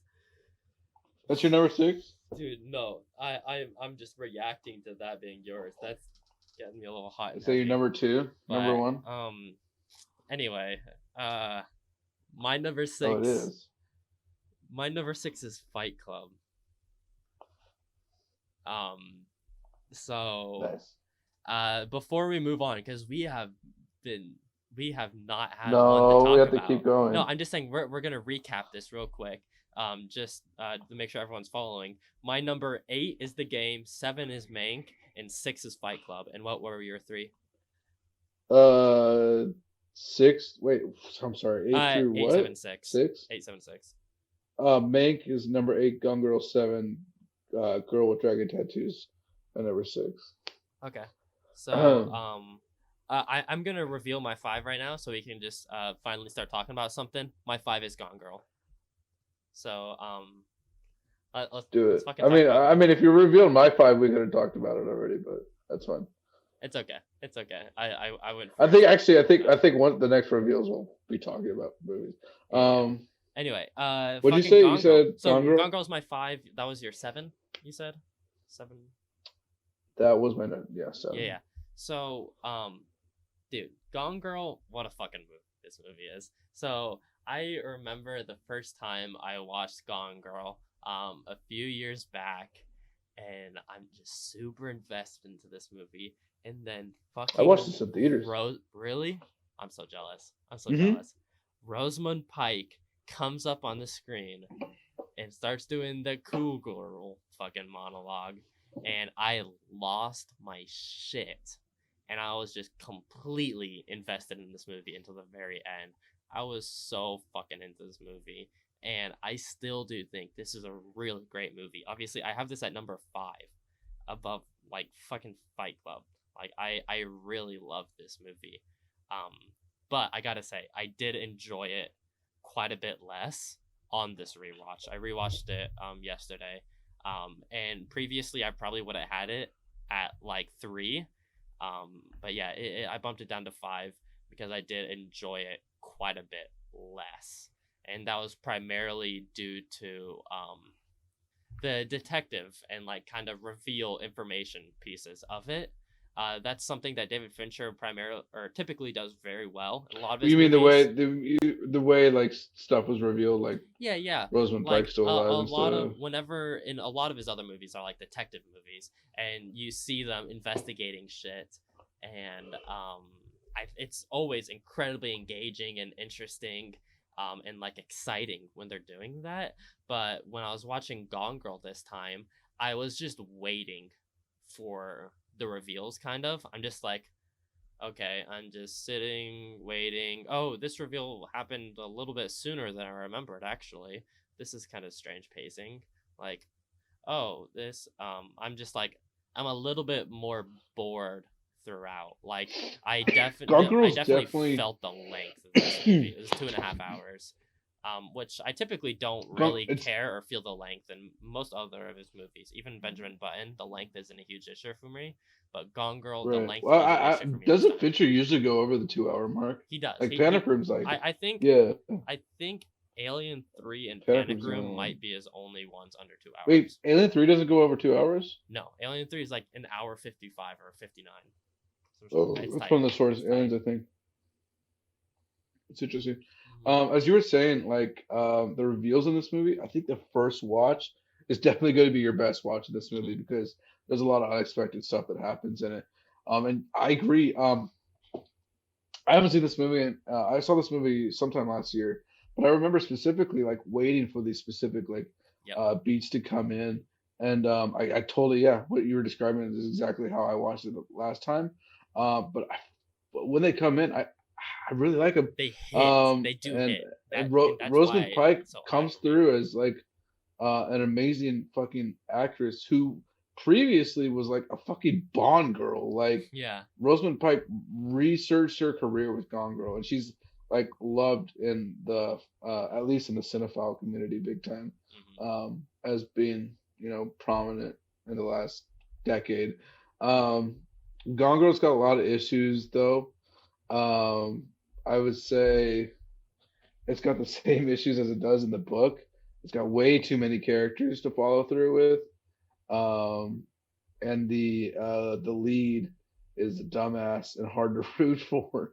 Um, but Gone Girl is like the perfect, just like I don't know, sipping tea, fucking tea girl sis, Yeah. period type movie. And I love it. I fucking Yeah, love it to no, death. I Fincher, if totally Fincher agree. took this adaptation, and it's one of his best.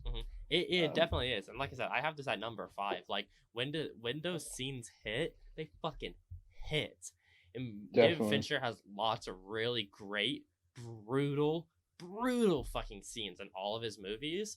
But the one that made me squirm the most, and maybe it's just me because I have a insanely big fear of getting my throat slit.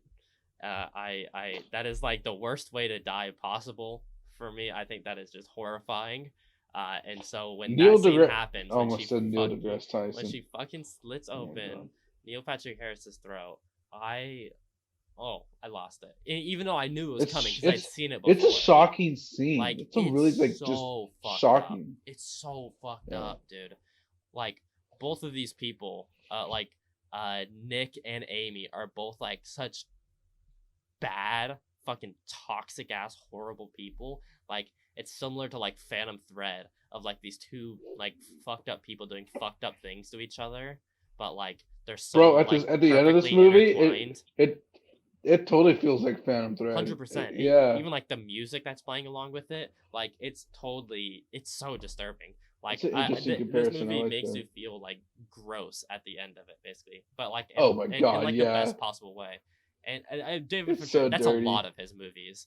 And it's so weird because this is such a clean cut movie visually and like the setting that it takes in, and I think that contrasting with like some of the fucked up shit that happens in it because how Yeah, that fucked definitely. up shit is so deeply tied into reality and stuff that like we know and see so often in real life. It makes it all the more just like brutal to watch, basically. But it is like a really good time watching this movie. I love this movie because those scenes, like the back to back, like there's a really good propulsion to this movie, which is also a big thing in David Fincher movies. Like it's constantly progressing the plot in some sort of really interesting, engaging way. I think, for the most part, um, and Yeah, it's just a really really good time. This movie, I think, I really really do enjoy Gone Girl. it's a good one. Yeah, yeah. I think that you got anything else you want to say That on was your that? number I think I'm five. done basically. That was my five. I think I've said my piece. I Mm-hmm. have not too much to say about it. Same. Other than it's just a really fun, enjoyable Mm-hmm. watch. Yeah. Okay. Okay. Nice. Yeah. So that's my number five. So you want to reveal your number five? Yeah, I can do that. My number five is the game. Okay. Yep. Let's talk about it. So I got Talk an about it. initial question to start off. I saw you Yeah, log what's up? this on Letterbox the other day, and you gave it a 3.5, but you have Yeah, I it at rewatched it number last night. five. What? That feels like a What? low score to have at your number five. Uh, It's you know? I put it up to 4 stars. Okay. Okay. I Um, didn't see that. I would say what did I have this previously? Uh, I would say Girl with the Dragon Tattoo is a 3.5. Um, it starts getting to fours and then fives in my list around the game. But like the way I do it is much different than the way you Yeah. do Yeah. it. Yeah. I understand that. So you can't. Yeah, I would. I mean, I don't know, but No, that's fair. uh, Okay. I, Okay. I I rewatched it and actually it bumped it up a little bit Hmm. because I don't know, this movie is really fun and enjoyable to Dude, this watch. movie is This literally just a movie, big punchline, and it's so fucking oh no, it funny. totally is. It's so Yeah, funny. it's the if you read the short story by Scott Fitzgerald, who Fincher fucking loves. Yeah, he's obsessed. Um, if you read the short story, it's essentially just like a one big punchline. Um, the game is a movie I watched for the first time recently. Okay. This was one. See, Benjamin Button and the game were the only movies I hadn't seen before this week. Um, so I got to watch those, and the game quickly soared up to one of my favorites that Fincher's done. Um, I don't know. I really like the way how the writing is in this movie. I love how fucking weird it is. Um, I really like fucking Michael Douglas. Big fan. He's in some of my favorite like '90s movies. Um, and he's just like an icon for the most part. Hmm. He's doing like Marvel movies now these days, but He's he's so still great though. fucking kicking it. Hmm. Sean Penn is in a tolerable role. I'm not the biggest Sean Penn fan, but Yeah, I actually really like his the way he he works really plays well in his this movie for sure. brother. Yeah. Someone just knocked on my door. 1 second. Okay, okay.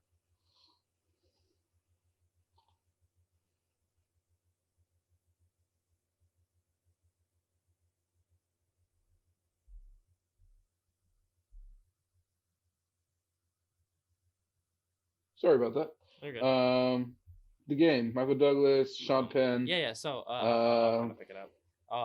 Yeah, the game is really good. So I've only seen this once, and it was like 2 or 3 years ago, and I really wanted to try and rewatch it before this. There's only three movies I didn't get a rewatch before doing this: Social Network, Fight Club, and The Game. And I really wish I had time to, because I could definitely see it moving up in my rating or on my list. But I, um, these other movies purely just hit so much harder for me. That's really it. All of the movies above it, I had The Game at number 8. And it's really just these other movies. I I feel really am like that's how obsessed with so many both of more our different lists. aspects, and they just hit a lot harder for me. Um, which is I feel that's basically it. both of our lists have gone to the point where like this movie's amazing, but here's why every other movie before it is much better. Yeah, yeah. Um, Like the but I game had to put I is just it's sorry, just go ahead. it's a really great time and really funny, like I said, but it also has a really My really God, it's rich funny. emotional core to it of this incredibly lonely guy who has no fucking friends, It's a no character family. Like study he's just from the yeah, beginning. Yeah. it's all a character study on this super lonely guy, and I've talked about it earlier. Um, David Fincher is a really immersive director, and he really immerses you in the true sense of loneliness in this movie.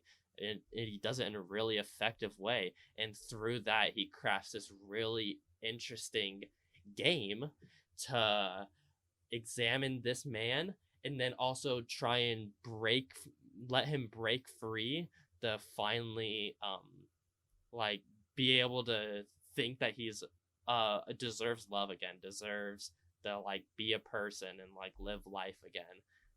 And the Hmm. game is like perfectly designed to study him while also perfect since it studied him so well, just break him down so that he can truly see life as it is and the things that he should really be thankful for. And it does that in such a cool and also just hilarious way.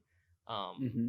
It's like a I fucked don't up therapy yeah, session. I don't see how you can dislike the third act of this movie. A lot of people do online because it's like What? so different. Wait, Like the really? rest of the movie is so like intense and thriller, and then the end just feels like so half baked and like completely different. It makes no sense. But no, Uh, no, no, it's totally there. It's all the hints are there throughout it. Like it is so well crafted for that specific idea, and immersion and journey that Definitely. Michael Douglas's character goes on, and I think it does it this just to such a high level. And the ending is the Yeah. perfect cap to that.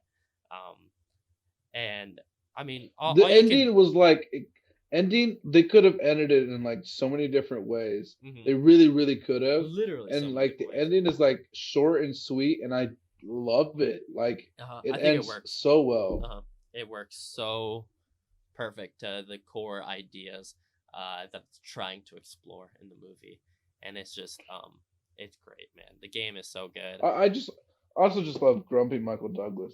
That's my favorite, Dude, honestly. he's such a like a Um, he's literally like a Scrooge. Like he's literally just like the Scrooge yeah, character, he and is. the He totally game is is. like fucking Ghost of Christmas Past and shit like that. Like Yeah. Um, Also, Spike Jones is in this movie. This totally could have been like a Spike Jones movie. Dude, Spike Jones would Like, have fucked this movie up in a good way. In a good way. I agree. I agree. What you got Kaufman on the script? Spike Oh Jones my did it. god, dude! If Kaufman did a rendition Whoa. of this script, yo, who did write this movie? Let me check this shit. I Who wrote do the not game? know actually. Kaufman would fuck this Uh, script up I just know it's an so adaptation. well. Dude, I was the whole time that I was thinking of through it while watching, I was like, is this like a pre like Kaufman like type beat? Like, and it really is. Hmm. I mean, there's a totally movies like that, like before Kaufman was Yeah. ever a thing, but like it just I don't know. It was written There's by way too Michael many. Ferris and John Brancato. I don't really recognize most of their work besides No, me either. they helped write a few different Terminator movies. Um, and they did Let a me see really a good job couple. with this script. But as you all know, I'm Yep. obsessed with Charlie Kaufman, and he can make anything better, probably. I think, and he would have Uh-huh. killed this script. Also, it has one of my favorite things in it. It has Super 8 footage of like rich people Hmm. in the very beginning, and I'm like 99% sure that Succession like was the intro to Succession. If you've ever seen it, Okay. it's very similar to like the beginning of the movie where it's like all Super 8 footage, Hmm. like almost to a T. And I was like, oh, they totally were inspired by the game Hmm. to do it, and That's awesome. I love that shit. That's I so don't know, sick. it's good. Yeah, game's a fucking awesome movie. Um, That was my number five. yeah, We're switching it that's up. my I want to hear what your number four is, Bucko. okay. My number four, it's seven, baby. Or sorry, seven Slevin? N, seven N. It's a seven, and yeah. Yeah. That's my number four though. What about you? What's your number four? Let's see, what is my number four? Fight Club. Okay, bet. Let's fucking talk about it. Let's Fight talk Club. about it. What was that So, for you? that was my number It was like your number six. That six. was my number six. Yeah. And second movie in a row. This was one of the few that I didn't get a rewatch for this, sadly. It's a bummer. And it is a bummer because I love this movie. Like, there is a point in my life where I definitely would have considered Fight Club my favorite movie. Mainly the first like two times I watched it in high school. Like I really was like had just not seen anything like that and was just totally blown away. And I think that is mainly where my kind of criticism now comes from is I have seen something like it and it's done in a lot better and more interesting way to me personally. Wait, And what? I think a big comparison to it is The Social Network, honestly, and the Oh, ways that it interesting. explores consumerism, capitalism, and the effects it has on men in society. Those are really, really big themes that both of these movies Interesting. are kind of diving into, and I just think The Social Network is maybe just more up my alley, maybe, but it I does it can in totally see that. so Yeah, much of a more I feel the same way. effective way to me. And not to say Fight Club isn't an effective movie. Like this is one of the most talked about movies of all time, for good or bad reason. Namely, This movie's not even this, talked about for its metaphors, yeah, for its message. it's This really movie's just talked like about for how fucking fun and amazing these characters yeah, are, it's and such a how well the fucking story beats like are. it's a satire. This movie is a satire, 100%. Yeah, It's one of his funniest movies. It's 100% a satire, and that's what makes it even funnier when you see people like completely misinterpreting so many things about it. And yeah, but who does that? Like, except for like frat bros and kids that I mean got that's into a film when they big were amount of people 15. though. That's a big amount of people. Okay, I Or mean, like I feel r like slash nice guys. do I don't like know. yeah, no, I know what you mean. Yeah, Tyler Durden's like looked up from a lot of people. It's kind of weird. Yeah. Um, I gotta be honest. I'm not gonna put him on blast, but I know but somebody like who thinks clearly, fucking Fincher was I know uh someone who thinks that. Who's my age. clearly Fincher was portraying as Tyler Durden as a fucking asshole. Yeah, Like literally, like nobody who you should they be literally make him like a fucking fascist. Like inspired from. he's like actually just a full on fascist by the end of the movie, which is just Essentially, I mean, insane. he's like an anarcho-capitalist, I would say. Yeah. But I don't know, yeah, something like that. He's a weirdo for sure. Mhm. I'm a Um, weirdo. I don't fit in. I never mind. Shout out why Riverdale. so serious? Fuck. Uh, man, this movie is just such a good time, and it's really effective with those themes that it does try to convey. Though I think it does a really good job at making some great discussion over what it wants discussion to be about. Absolutely. Yeah. Um, there are points, It's also got some of my honestly. favorite sex scenes in it. Yeah, that's a fact. That's a fact. Brad And then you Pitt and find Helena out, Bonham Carter. and then you find out, oh my god, wait, uh, Rat Boy was fucking her the whole time. Yeah, Holy shit! I'm so glad we didn't see Rat Boy. Yeah, I'd rather see Brad Pitt have sex with Absolutely, absolutely. Helena Bonham Carter for show, for Hmm. show. Yeah, we Um, appreciate it. But yeah, that was a little cringe, but it's okay. that was your number. What, your Um, six? You said. yeah, that was my number 6. I gotta say, So some of the this is my number. CGI shit in it does not hold up. Some of the CGI camera stuff, I don't think is super effective. I still see clips of it all the time, and I'm like, that's a little bit too much, David. Calm down a little bit. You know, I think he was Well, a I little mean, bit too ambitious at at the certain time, it was aspects. probably looked good, but Oh the yeah, fact that it was a little bit excessive, it I think definitely it's dates just I itself. think it's just the excessiveness of it. Absolutely, That yeah. kind of makes it a Especially at little the bit less ending. polished. Yeah, well, at the ending, it looks like fucking doo doo. Yeah, Like with yeah, all the buildings blowing up, it looks like yeah. trash. Great use of the Um, Pixies song though. When that I mean, hits it, that's like that literally is everyone knows crazy the iconic. Pixies because of that Yeah. song and because of that scene. Yeah, it's great. It's such a fun movie. Yeah. And Can I speak on it? It was my number yes, of four. course, I want speak to on speak it on it some a more. little You bit. have it so high, Um, understandably so. yeah, I just dig everybody in this movie. We already mentioned Brad Pitt, but Helena Bonham Carter is amazing. Uh, so is Edward Norton, obviously. But fucking Meatloaf comes through with like a really endearing role in this. Yes, yes. Jared Leto's like a swarmy snake little guy He's a that's fucking r slash pretty nice guy entertaining. again. Definitely, yeah. He actually is pretty hot in this movie. Oh And my then when he gets, god, his hair. yeah, Oh my god. I'm in love with it. I love just the way this movie has to, uh, it doesn't say much about toxic masculinity, but it shows, Mhm. um, like I don't Shows so know, many different aspects of it. the potential dangers of being insane and roided up all the time, and I don't know, I like it a lot.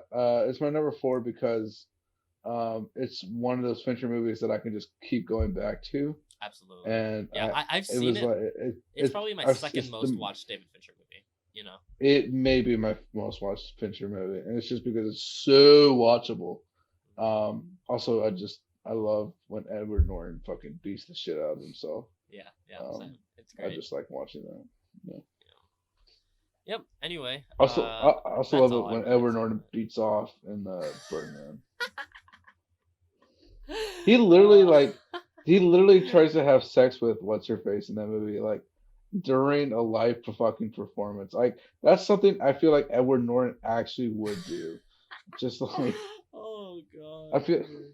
Oh my god. Actually, yeah. Shout out Birdman. That's a Shout out great movie. Birdman. Yeah, if anyone didn't understand that was a we're talking about Birdman right there. But that's one of my favorite movies like ever. I love Birdman so much. Fucking It's amazing. fucking crazy. What's your But number three, brother? my number 3, man, this was hard. This was Wait, hard to do this. I put Zodiac at number 3. Jesus, Yeah, that must yeah, have been hard. Yeah. yeah. I put Zodiac at number Okay. 3.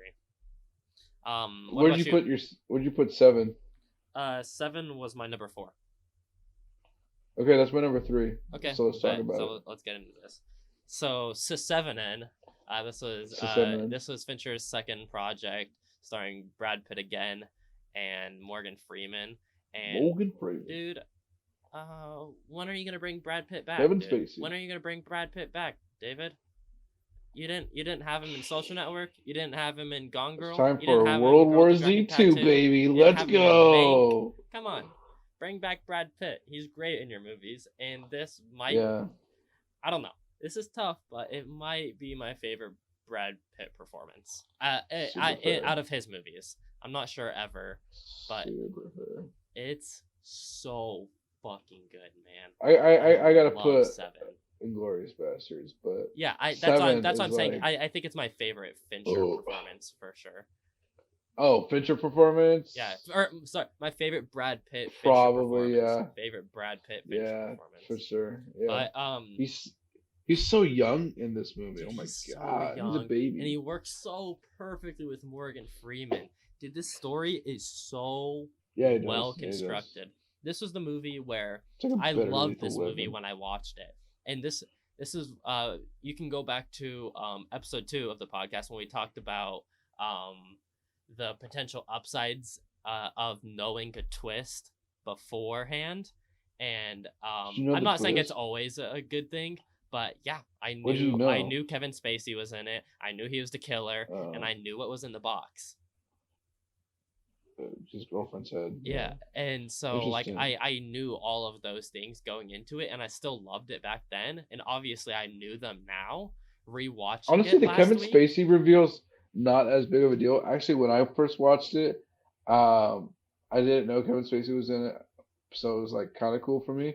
But I feel like back in '95, when Kevin I mean, Spacey was like it's not top really of a his reveal game. of like, whoa, it's Kevin Spacey. It's more of No, no, that's no, a no, no, no, no. crazy Back in no, I'm saying like in '95, that was definitely Well, revealed. yeah. Like, That's oh true. shit, Kevin Spacey's the fucking serial killer. Like that scene where oh my god, I get chills every time that scene.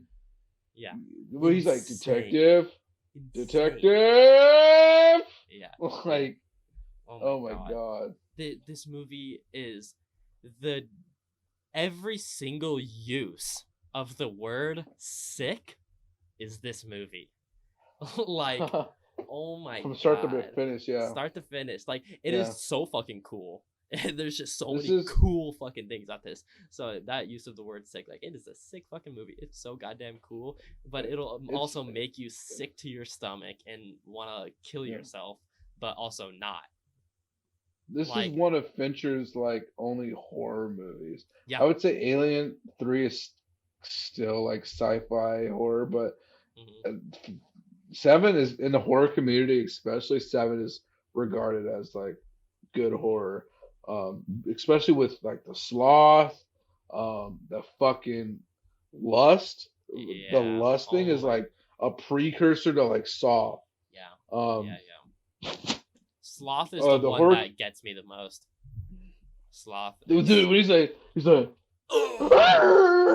That is the scariest, most disgusting It's shit so I've ever freaky. seen. It's so freaky, bro. Oh my god. The way this movie starts off with the title credits are on gluttony, right? Like, like while this guy's dead, essentially, the title Yeah, I credits think are it's like right after they like investigate or like know about. Oh, it. is it okay? Actually, Either maybe way, it's the not. opening I don't with know.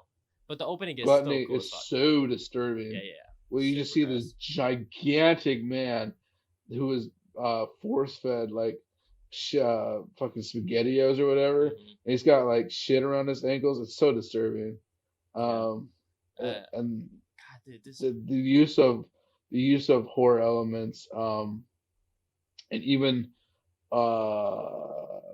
fucking costume design was very impressive in this movie and very effective. Yeah, everything about this movie is just so effective towards the main goal that the movie is trying to get you to think and believe.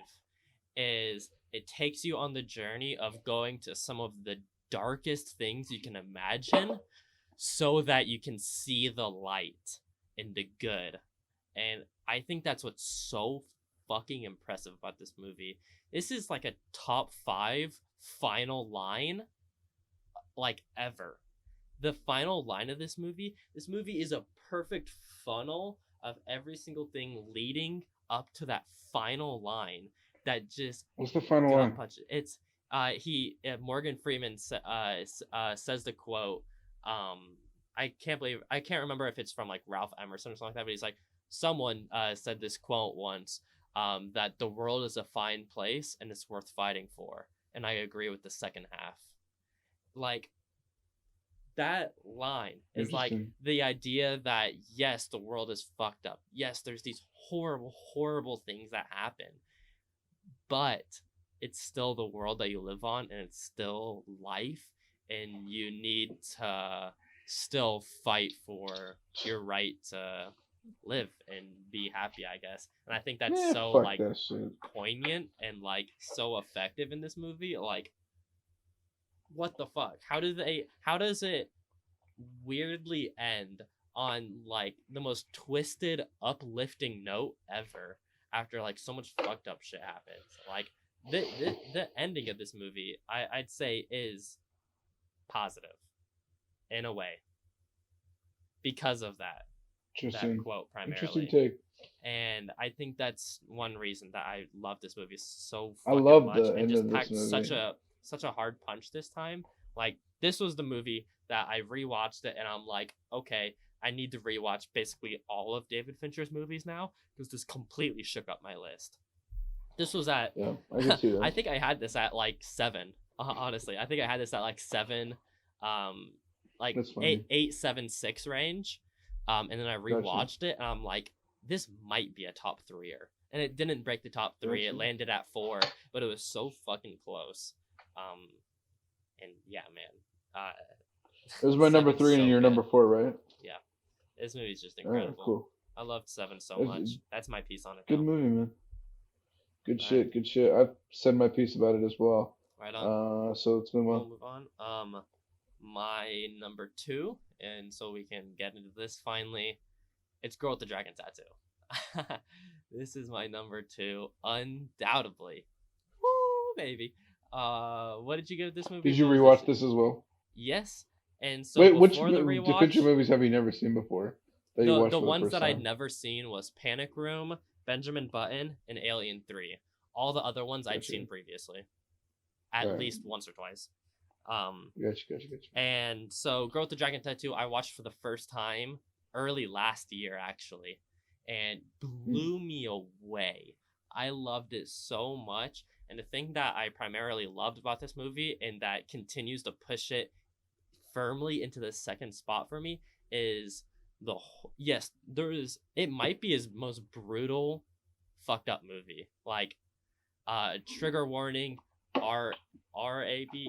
Like, there is rape in this movie, and it is fucked up, and it is not enjoyable to watch in any fashion. And it's horrible. It really fucking sucks, and it's so difficult to see.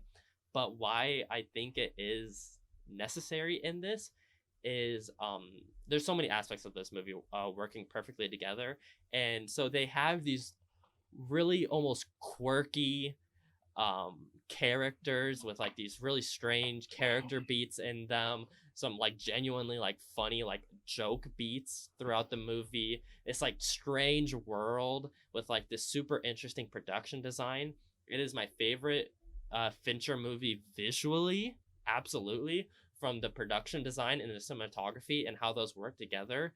It's just such a well designed movie with its quirky world and characters, and you need that the most brutal and fucked up thing in the real world that happens to contrast with those really heightened, kind of quirky, more strange, almost funny stuff that happens. You need that contrast to work, um for the effectiveness of the movie to work, basically. And Mm-hmm. I think the tandem of those two and how they contrast and mold and twist together, um is just so effective on so many different levels.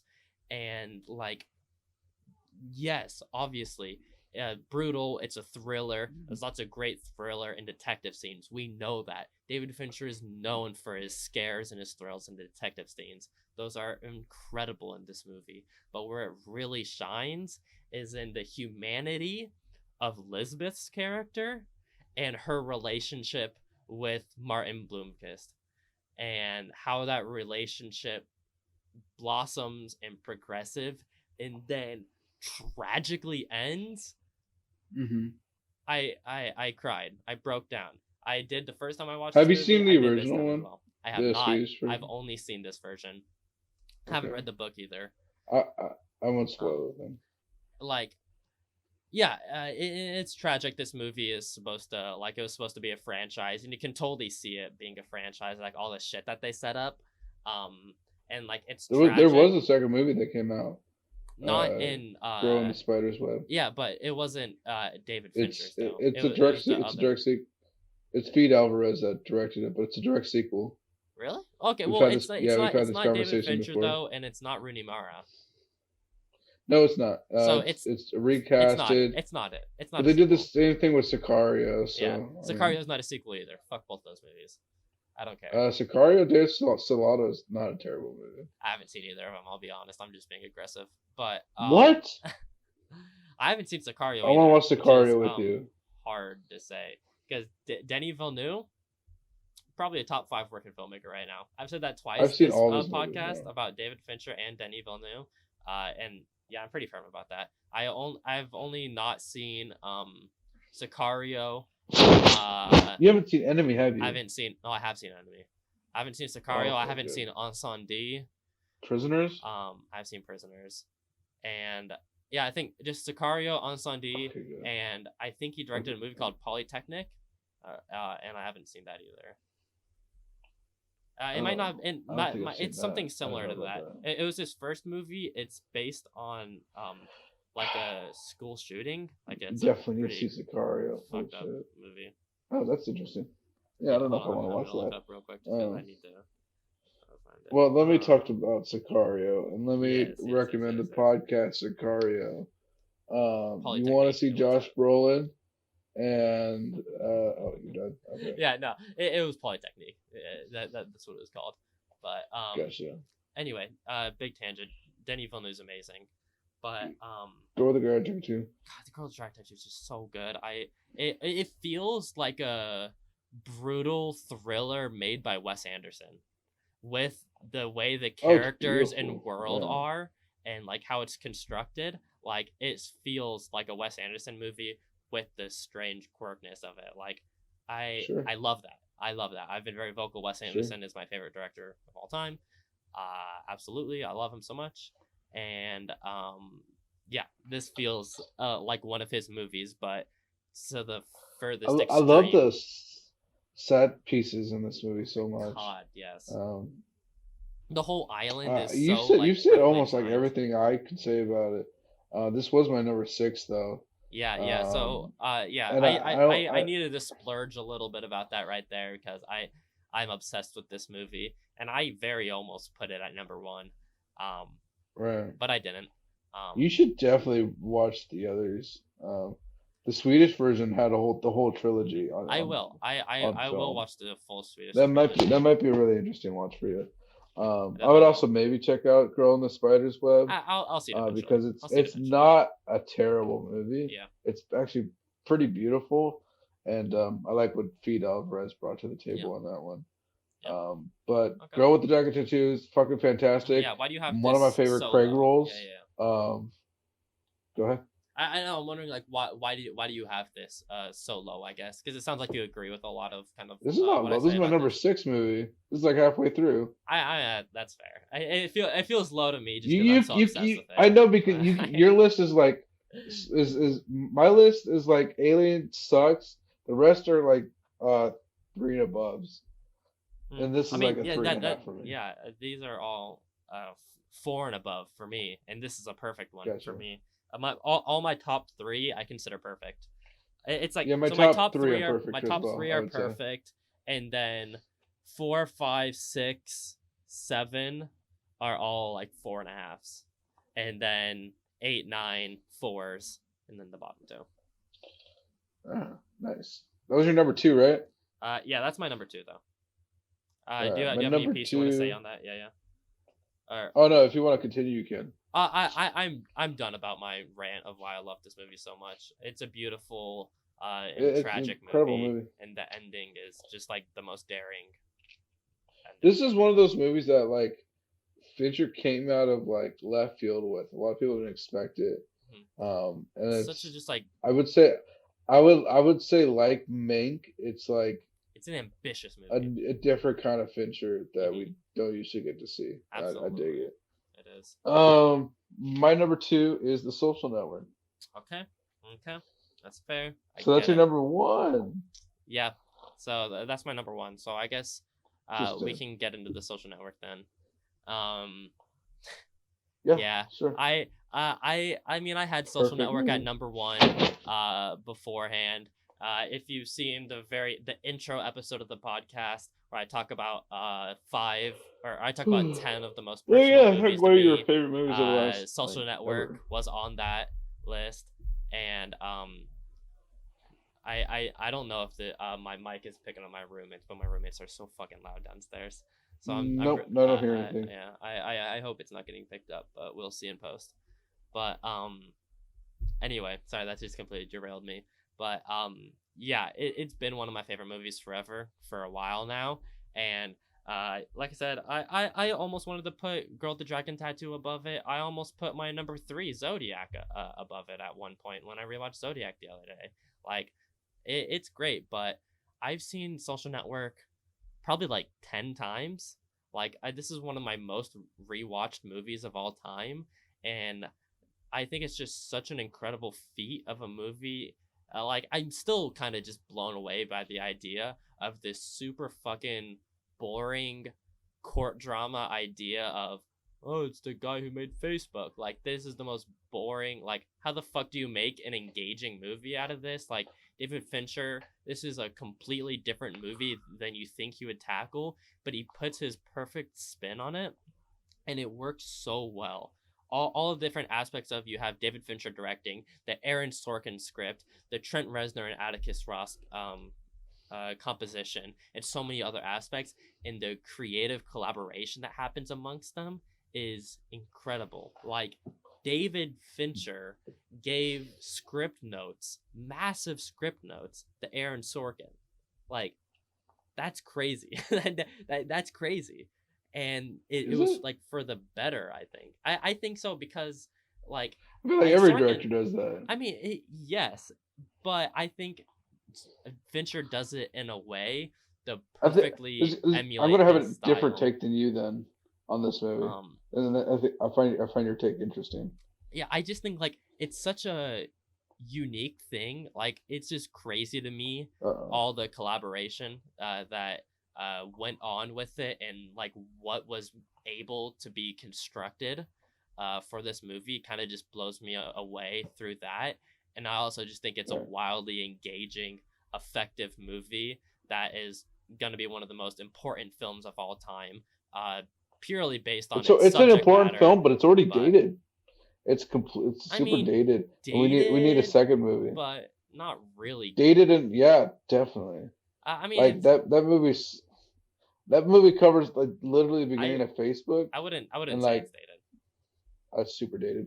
Like in terms of like the way they speak and like the technology they're using, it's Yeah, I think absolutely like dated. it really captures that era perfectly. That's the thing. Like it That doesn't mean like it's not dated. I when I think of dated, I think like it It, doesn't hold up. oh, okay. Well, I when I think mean, of there's a dated, few I things that think don't of hold up, but like um I think of it in a negative way I see what you're saying. I see of what you're saying. yeah, like it's so dated, like these things aren't even remotely applicable to today's standards in so many different I ways, get you. I but get. I I get. think I get what in the you're social saying. network they are in a lot of aspects. Can I say what I was thinking about Yep, yeah, Sorkin a yeah, little you can bit? go, you can go. I feel like this movie was my number one almost, and the reason why it's not is because I feel like Sorkin kind of carries this movie. Um, and like this is Sorkin's best work, hands down. And I think Fincher does a great job of uh, putting it on screen, like, and some of the best visuals he's done.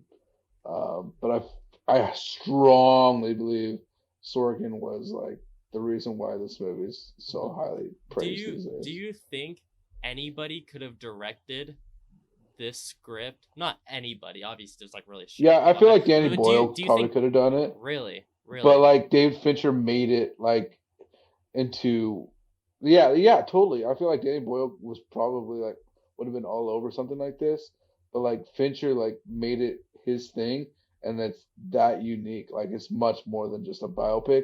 It's a fucking drama Mhm. that's Yeah, I don't think. Yeah, I incredible. don't think any like. I see where you're coming from with Danny Boyle, um, but to me, No, it's that was like just an example. no, I was yeah, just yeah, when yeah. you that was like my It's first thing that popped in no, my head, I because get it though. Boyle's worked with Sorkin before, so Yeah, like yeah, I yeah, feel like absolutely. they're a good match. I agree in a sense, but it's really like every single aspect of this movie I find so perfectly crafted while also being Well, just yeah, that's insanely what I'm saying. Like unique. it's Like uniquely Fincher, that's what hardcore on the that's what's screen, like visually as no well. one could have made this movie besides all of the people who made it. And like how they came For together to sure, make for sure. this is so just out of the realm of what you'd seen before from every single person, from the people, the composers, the director, the writer, the producers. Like it's such a unique Was this thing. Trent Like and it's crazy. Atticus? Yep, this is Trent Reznor, Atticus Ross of Nine They Inch usually Nails. work with Fincher. Yeah, Yeah, they've worked with Fincher on a number of movies. And this is probably their best score. Um, I think so. Did I they work haven't. on Zodiac with him? I I love think the score in Zodiac. so. Zodiac is a great score. I'm not sure. I can Uh, look that up. but But yeah, I do love the score in Social Network. It's excellent. it's so good, dude. Um, I just love the Social Network so much. Well, Needs a sequel. yeah, yeah. I'd be down with the sequel. I Um, think it would be a good idea. I think David Shire did the score for Zodiac, but Okay. yeah, that's my piece on Social Network. Really, I think it's the most important film of the past decade, and I think it's going to continue to be insanely important forever. I think it's just really perfectly crafted and an endlessly rewatchable movie. It's insane how it's the most like It's a thrilling and super quotable movie engaging. too. It is the most thrilling and the most engaging David Fincher movie to me, which is insane with some of the like crazy plots that he goes into with some of his other movies. And this is like the most Right. mundane plot that he's ever done. And it's like the most thrilling and interesting, which is, Sure. I love and just find so impressive. So that's why it's my number That one. was your number one. And That was my it's number incredible. two. You have a final piece you We want to say on it, can. or Not really. I love all the performances. I love the way. I think this is Andrew Garfield's best performance. by far, Um, it's Justin Timberlake's best performance. by far, Honestly, I don't think this was a hard role for Jesse Eisenberg to yes, play, but I agreed. thought he was amazing in it as well. He served it perfectly. So Is it fucking Rooney Mara, his girlfriend? yeah, Rooney She's Mara's girlfriend at the excellent. beginning. Yeah, I dig it. I dig it. I dig it. Anyway, that's my number one. That's your number two. So of course we're talking about Zodiac now. That's your number one. Zodiac's my number That's your one. number one. Zodiac's my number three. Talk about it, dude. Talk about it. It's your number one. Yeah, man. So Zodiac is David Fincher's best movie, hands down, man. Like I'm not even gonna talk about visual and like the way he used CGI because it was definitely his best use in this movie. I'm gonna talk about I the fucking disagree, but performances in this. I'm well, okay, Mr. Benjamin Button over here. Benjamin Button is the best use Yeah, of his visual I've effects ever. literally like I'm never gonna listen to your takes again just because you thought like it was okay. So you could say all you want. Oh god. Just know that you like the visuals of Benjamin Button. Okay. Zodiac Whatever. brings some of my favorite actors, Gyllenhaal, Mark Ruffalo, RDJ, and it brings them in my favorite roles. And the performances are incredible. The performance from what's his face, the guy that plays Lee. Shit. What's his name? He's in The Founder. He's really good at The Founder. Yeah, I should look up his name really I got it. quick I got it. I because got it. You can keep talking. um I thought he played the best role in this movie, which was essentially John Zodiac Carroll Killer. Lynch. John John Carroll Carroll Lynch. Lynch, yeah, Yeah, yeah. who's been in He's in Fargo. He's great I in remember him in Fargo. Fargo, yeah. Great in The Founder. He does a lot of TV as well. Yeah, yeah. But I love the way this movie basically fucking says that Lee was the goddamn Zodiac Mhm. killer, and just like the book that what's his face Robert wrote, Graysmith. Jake Gyllenhaal's character, Graysmith, yeah. Um, and I just this movie is like, how long is it? It's like two and a Two half hours and hours. I would say. 37 minutes. I was just I looking would at it. say this movie's biggest issue is probably that it's a little bit slower, but I love the way that how I love the slow burn in this movie Hmm. a lot, um, and I don't know I really Yeah, dig I completely agree. When how true to the book it was as well. have you read the book Also, like, or yeah, I read the okay, book in high school. nice. When I watched this movie, I was like, I really need to read this book because they go into depth more with Robert Graysmith goes way more into depth about like how he's specifically targeting Lee Uh-huh. as the Zodiac, Yeah. and after he died, even like more evidence came out, and Hmm. he's like updated it since then, way before he died, but For sure. Um, but dude, yeah. Zodiac's so great. The thing is with the Zodiac's fucking scary as length about shit this too. movie, Sorry, like I'm not done. okay, okay, Okay, no, can keep I going, speak keep on a going, few things? keep going, keep going. This movie's fucking terrifying. Say what you want Oh my about god, it's so scary. It's so scary. say what you want about Seven's or horror. The Mm-hmm. scene where the couple gets fucking stabbed on the goddamn Mm-mm. Mm-mm. lake Mm-mm. is one of the most terrifying scenes. One of the most beautifully shot scenes in the The movie. fucking the clip flash to the camera, crazy. Incredible. Oh my god. Also, like, um, I don't know. I love. I'm a sucker for like newsroom dramas. Absolutely, same here. So the fact that this was like an integral part of the movie, I dug a lot. Um, yeah, and Gyllenhaal is fucking amazing. Oh my god. Gyllenhaal is so good in this movie, and he's so integral to this movie working because, as I've talked Yeah, about, David Fincher is really an immersive director, and the thing that he really immerses you into the mindset of is being Robert Graysmith. This movie yeah, makes you definitely. feel like you are Robert Graysmith. The deep rooted obsession that he feels towards this case, and then you get to see that through the deep rooted obsession that the detectives have with the case, the deep rooted obsession the media has with the case, and even the deep The rooted way obsession that the fucking Zodiac RDJ killer has with killers. drinks himself to fucking death because of this case. Exactly. Like Literally, every single person, even the Zodiac killer with his killings, like every single person is so obsessed with something. And you get to see every Zodiac's aspect of obsessed how with being like obsession. known, Yeah, being yeah, famous. it's Because he's a um narcissist. yeah, like it explores every single facet of obsession and how that can basically destroy a person primarily, and all the Fuck up different your life. ways that it Yeah. can. And it makes you feel like Robert Graysmith, and like you start getting obsessed with it. You're fucking exhausted. You feel exactly what he's feeling when he's feeling it, because of the performance and how he's written, but also all of the other characters and the obsessive shit that they're going on with. You really start to get that sense throughout this movie, and I think it does not drag at all. This movie, I obviously like. I think Girl with the Dragon Tattoo was better paced, just because I like that movie more.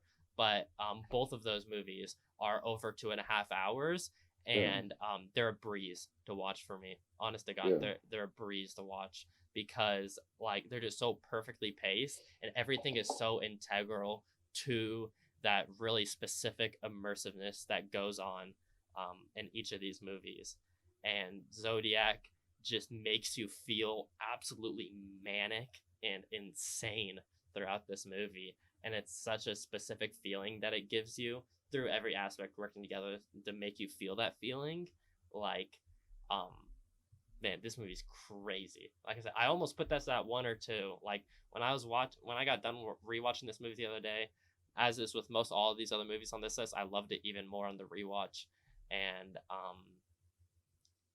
this movie was absolutely the same. It was just completely riveting the entire time for me, and made me For feel sure. like I was an insane journalist, which is all you can ask for in a movie. Yeah, you get super invested with it, like you said.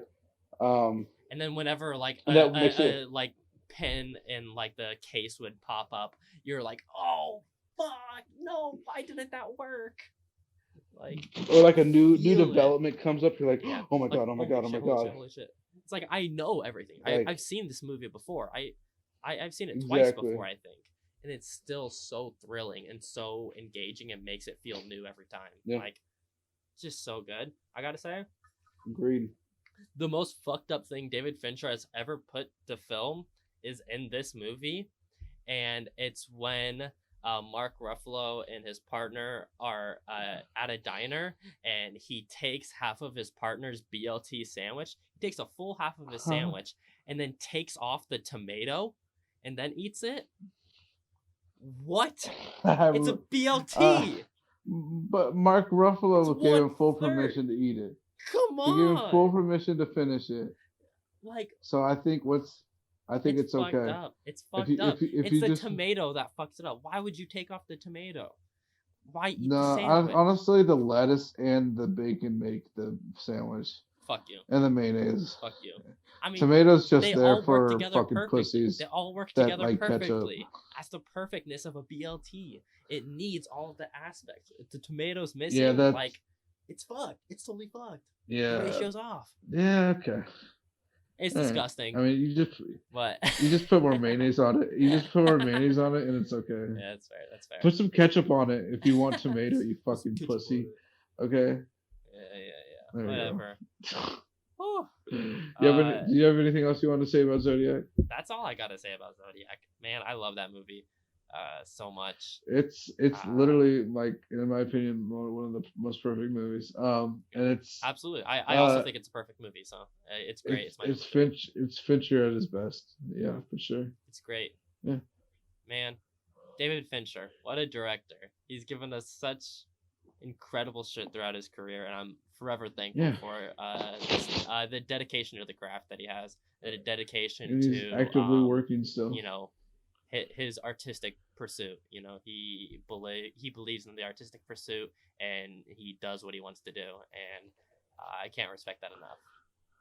He's a great Yeah, guy, for great sure. director.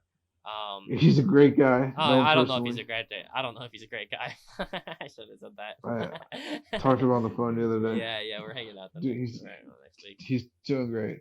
Yeah. Anyway, that'll wrap up the topic though. We can fucking move on to this. Let's run down our list I one more did. time. That was gonna take forever. Yeah, that was good though. That was a good discussion on those movies. I'm pretty firm in my list. This is run down one more time, top to bottom for me. Social Network, Girl with the Dragon Tattoo, Zodiac, Seven, Gone Girl, Fight Club, Mank, The Game, Curious Case of Benjamin Button, Alien 3, and Panic Room. And Nick, you want to run down your list one more time? Yeah, from 10 to 1. Either way, I don't care. So least a favorite, I guess. Alien 3, Benjamin Button, Panic Room, Mank, Gone Girl, Girl with the Dragon Tattoo, The Game, Fight Club, Seven, Social Network, and Zodiac. Nice. Anyway, that's our thoughts on all those movies. Check them out, form your own opinions, and stay tuned for our full, more in-depth review on the 2020 release, Mank. Hey guys, new intermission as always. I've been trying to do this recently, and as you'll see if you're watching the video cast, I am here recording this at a different place. I'm at my work right now, and I'm recording with my headset, so I have a way different mic. It's not as good. But it was just a really hectic week. Honestly, I was working on some film projects with myself and with some other friends, crazy plans with friends and such like that, and just cramming in so many David Fincher movies, and then the long ass podcast that this ended up turning into. It's been very hectic, but it's been a really, really fun week for me, absolutely. So I just didn't have the time, so I had to record these extra bits here at work and editing the podcast here at work. So that's the way she goes sometimes. But I really appreciate you guys for listening. It's a great time doing this. David Fincher, as you just heard us gush about for almost 2 hours, is just such an important filmmaker to Nick and I both, and also just to the film industry at large. We're so thankful for him, and really, really hope you guys appreciate his movies as much as we do, or at the least, enjoyed our conversation talking about them, because, as you guys know, we just love talking about movies always. And also, as always, at the end of the podcast, we will be reading the listeners' comment section. And so, if you want to participate in that, stay until the end after that, where we'll also be revealing what the topic and review is for the next episode coming out in 2 weeks. So, stay tuned for that and enjoy our review of Mank. Let's talk about it. Let's talk about it. All right, let's talk about it. Let's talk about the fucking movie. Orson Welles here. The new Mank. movie, Mank. Mank. David Fincher, wrote Mank. by Danny Fincher, Mank. Jack Fincher. Mank. Yeah, Mank. Mank. That's the fucking Why don't you go movie. make some bitches? Oh, yo, fuck. Oh, God. Yeah, that's right. That's right. Anyway, let's fucking get into this shit. We're back. We're gonna review fucking Mank. This is David Fincher's most recent movie. Came out in December of 2020 God on Netflix. damn, Mank sucks. Fuck you, I hate you. The plot synopsis is 1930s Hollywood is God damn it. 1930s Hollywood is reevaluated through the eyes of scathing social critic and alcoholic screenwriter Herman J. Mankiewicz as he races to finish the screenplay of Citizen Kane. Let's fucking talk about this movie, dude. Yeah. I got a lot of shit to say about this movie, honestly. I I actually got a lot of good to say about it. But can we start off with? Can we reverse it? Start off with the bad. That's fine with me because I have a lot less bad than good. So yeah. Okay. I'm gonna say why did this movie need to be black and white? Okay, so this kind of ties into in my something opinion, of, we talked about this earlier, but it felt super gimmicky for me, and it felt really unnecessary. This is how I felt about it. If you remember when I first watched Mank back in December, I talked about it on the podcast, and I went on a mini rant over how it's all shot on digital, but they edit it to make it seem like it's shot on film. And so they fucking put cigarette burns like it was spliced. This is the thing. The editing they do to make the film grain there, and like sometimes like some of the cuts and such like that, I think looks really good. Really fucking good. I loved how this movie looked. But again, definitely. With like when they did like the cigarette burns and shit like that, felt so excessive and so distracting. Yeah, it was very weird. It bothered me a lot less this time, purely because I knew it was coming. And it happened less than I remembered, honestly, so I didn't care as much. But it still definitely is an issue. Like, I love how this movie was shot, and I have come around. Like, I do enjoy the stuff that they do with making it look like it's shot on film, but they just went a little bit too overboard with it. I'm curious. Can I say something really quick? Yeah, of course. What do you mean when it's shot on film? Because like these days, I feel like film looks exactly the same way as digital. I feel like it's very hard to tell. I totally agree. I don't know. Unless the filmmaker like increases the grain, then that's about it. But like I feel like, and that's a stylistic. I don't know. Choice, it's totally a stylistic choice, and like so the reason that David Fincher shot on digital is because that's what David Fincher does. He likes to take lots of repetitious takes, constantly going over and over again. He wants zero room for error, and he wants a wide, deep depth of focus. And so you can only achieve that with digital, with the aspects of digital and how replicable every single time it is. The depth of field that obviously comes with it is incredibly malleable and effective because he really wants that deep depth of field. And I like that. and then the reason he Yeah, yeah, yeah. makes it look like it's supposed to be shot on film is because he really wanted it to feel like a movie that came out in like the 40s or 50s. Like he wanted it to have that type of feel. And I'd say Mm, it worked a lot of the movie, I gotta say. Like the opening yeah, credits. I guess. I really like the opening credits, I and did like like that quite a bit. a Yeah. lot of like I said with like the film game stuff, like I really enjoyed it visually. And on that I beat didn't that you notice it said that of much. not being able to tell the difference between film and digital a lot of the time, um, that's more of a personal thing, I guess, because I definitely can tell. Maybe it's just because Really?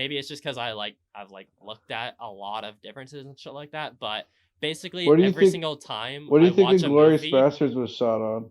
I mean, I don't remember. I haven't rewatched What do you Inglorious think though? Bastards What do in you think? What years. do you think? If I had to, I'm thinking about it. It was probably shot on 70 millimeter film. It was shot on digital. I'm pretty sure. Okay. Yeah, I Um, don't know. I like I said, I do not remember how that movie looked, like some of the specifics.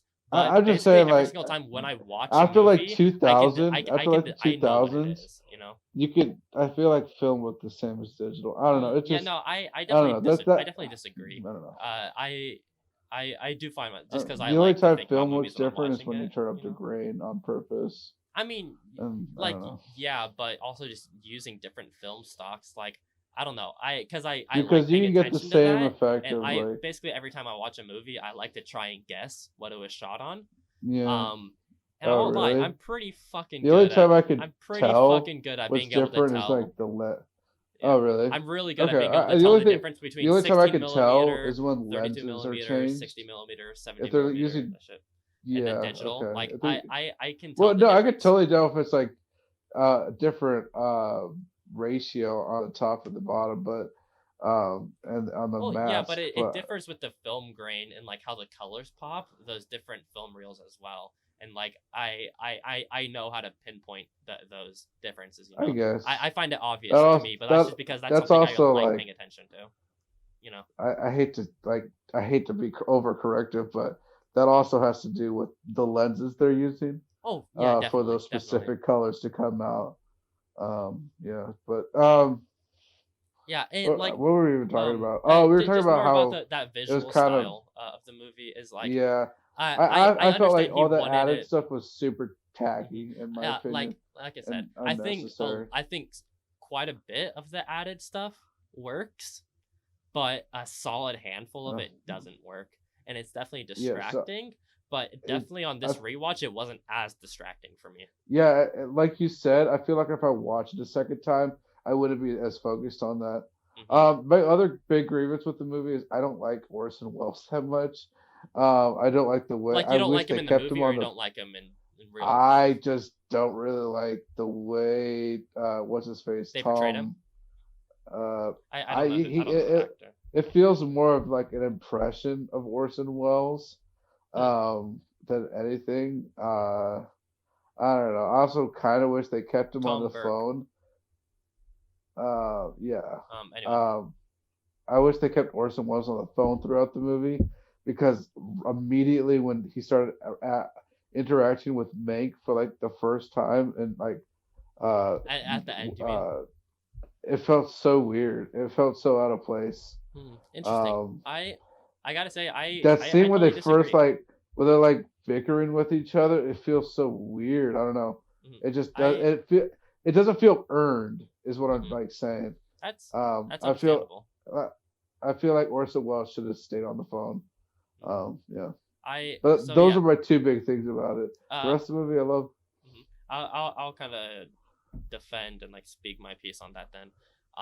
You don't have Yeah, to defend it. You can just say you like it. well, I mean, I defend as in like why I like it, but Yeah, I got you you. know, yeah, like I said, I disagree. I really like how they do portray Orson Welles in this movie. Like, I know some people who are like Wellians who like think he's the greatest gift of cinema of all time. Like, have gotten upset online over Uh, making Orson like kind of like annoying or almost like a villain role in this movie. But I think that's just kind of no dumb, and I way. think that's like just super Wait, shallow really? look at it. Yeah, I Wait, think that's just a did you see super him as a shallow. villain? No, not at all. Not at all. I didn't. Oh yeah, But I didn't see I've none seen of a lot that of either. discussion online about that, like people like angry, like Really? people who are like obsessed with Did they Orson even Welles, you know? watch the movie? They're like buddies through most of it. Yeah, What the it's so fuck? dumb. The thing like it goes to one of The the only core time. aspects of what the movie is exploring of how the Hollywood system affected Herman Mankiewicz. Um, but through that, you get to see how it's affected every single person around him. And I think that contrasting Oh, idea of he's an older man and he sees Orson Welles, this young wonder kid of film who is blowing up in the scene and getting lots of attention. And you can tell, especially on this rewatch, there are a lot of little details I noticed throughout that made the last half even more impactful.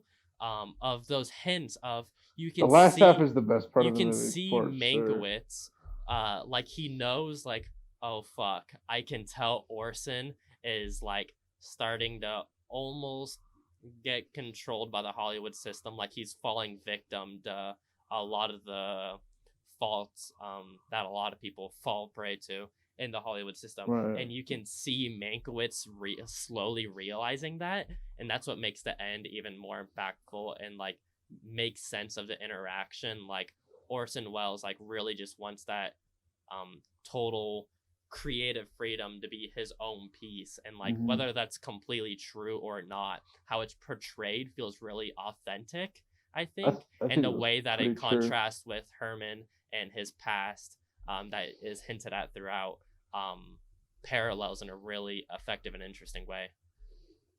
And I Yeah, really no, enjoyed. it was totally true. With Orson Welles wanting to be like uh taken off the shackles a little bit, which is very ambitious because he was like 26 when he made that He movie. was 24 Um, or 24 at the time of the 24. movie. So probably like Jesus 25, 26 when he made Christ. Citizen Kane, which is crazy. Like I He's really that's so I young. really wanted to rewatch Citizen Kane before rewatching this movie. I sadly didn't get a chance to, but Citizen Kane is so Uh-huh. ingrained into my mind, even though I've only seen it once. I saw it on the big screen after hours at that movie theater I used to work at, um, with my boss and one of my friends, Mm. and it was a great time, and I really loved the movie. And so much of it, it's still it's a very memorable movie to me and that experience. So I didn't need to rewatch it. I just kind of wanted to. Um, but man, that movie's so Did good. you? Like it's crazy. Did you rewatch it? No, I like I said, I didn't get a chance to, sadly, but Oh, I okay. still do remember it so well. You know. It's I think it's if you want to watch it, it's on HBO. I'm Yep, it's pretty on sure it's HBO all on Max. there. Yeah, I'm gonna Yeah. rewatch it sometime because I just want to, Um, but I I also want to I would watch it with also like some of my roommates who really yeah. want to rewatch it who haven't. I'm like, dude, I'd love to show off Kane to you. You know, like I hate people who try and gatekeep films. Like, oh, you haven't seen this old film? Like, what the fuck? Like, no, man, I'll watch any movie with you. I love I showing people can't shit movies on that I anybody love. that hasn't seen Like, fucking I Citizen love Kane. showing people movies that I love, and Citizen Yeah, Kane is definitely. one of them. You know, Yeah, and I Mank is love. one of them now. I I, fucking love this movie, if I man. had to show him an old movie from like this era, I would show him Casablanca over Citizen Kane. But I still That's think fair. Citizen Kane is a great movie. Hmm. Um, do you want to talk about like some of the characters in this movie? Yeah, yeah. We haven't Did talked we about have Gary any? Did you Oldman have any more or. like kind of bad you wanted to Oh no, I kind was of just bring up? mentioning the two bad things I didn't Hmm. like, Yeah. which was Orson Welles portrayal, and I didn't really like the gimmickiness of like the cigarette burns and Hmm. the black and white Yeah. stuff. I thought that Uh, was super unnecessary. yeah. I I do totally want to agree. talk about fucking Amanda Seyfried though. Okay, yeah, let's talk about this first. So, Amanda Seyfried, she plays Marion Davies, William Randolph Hearst's young actress wife in the movie, and she is magical in this movie. She is absolutely magical, and her She's incredible. performance is She's probably the best part of the so movie. fucking good. Like, yeah, She kind of she steals the definitely is my movie. favorite part in the movie. She steals every single scene that she's in, and Yeah. that scene of her and Mank walking around the garden after the party. It's like 20 minutes into the movie. Is Mm-hmm. oh my god, cannot stop Were smiling. they like Just cannot stop smiling. they're walking like around the zoo and Yeah, shit? yeah, yeah. The Oh my fucking god, zoo that that scene is Hearst owns, insane. dude. It's There's no such reason to own a fucking zoo. dude. It's such a just like fairy tale type scene. I loved it so much. Oh,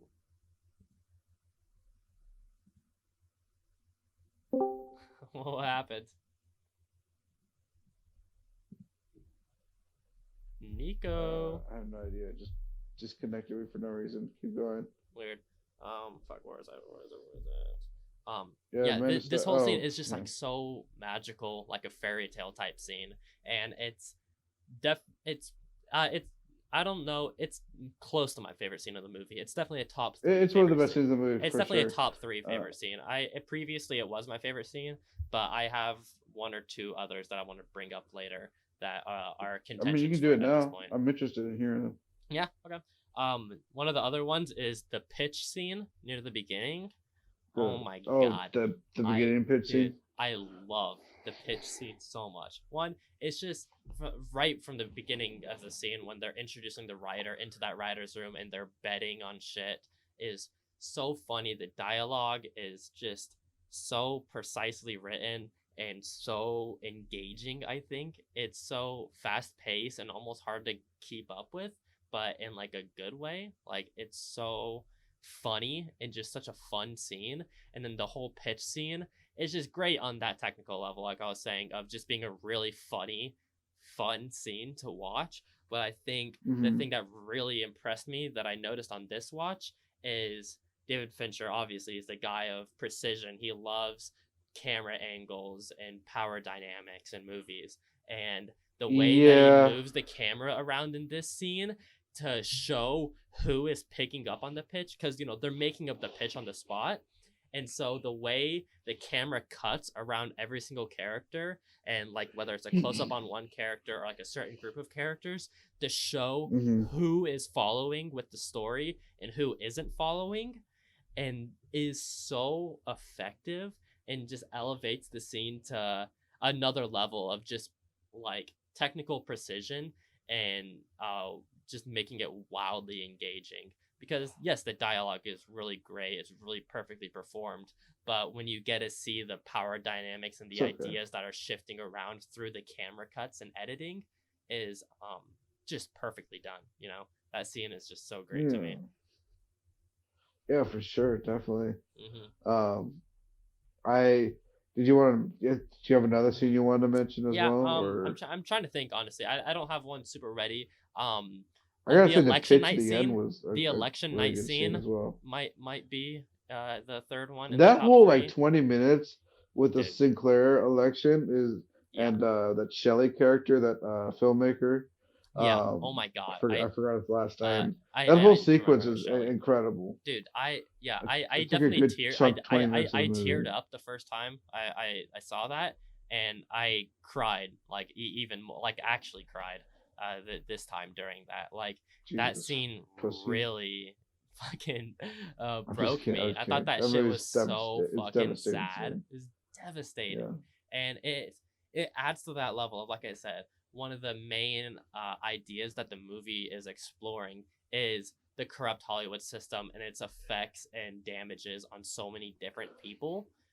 And so you get to see the full scope of how it's influenced Mank, how it's influenced the people around him, and then how those things also continued to influence Mank.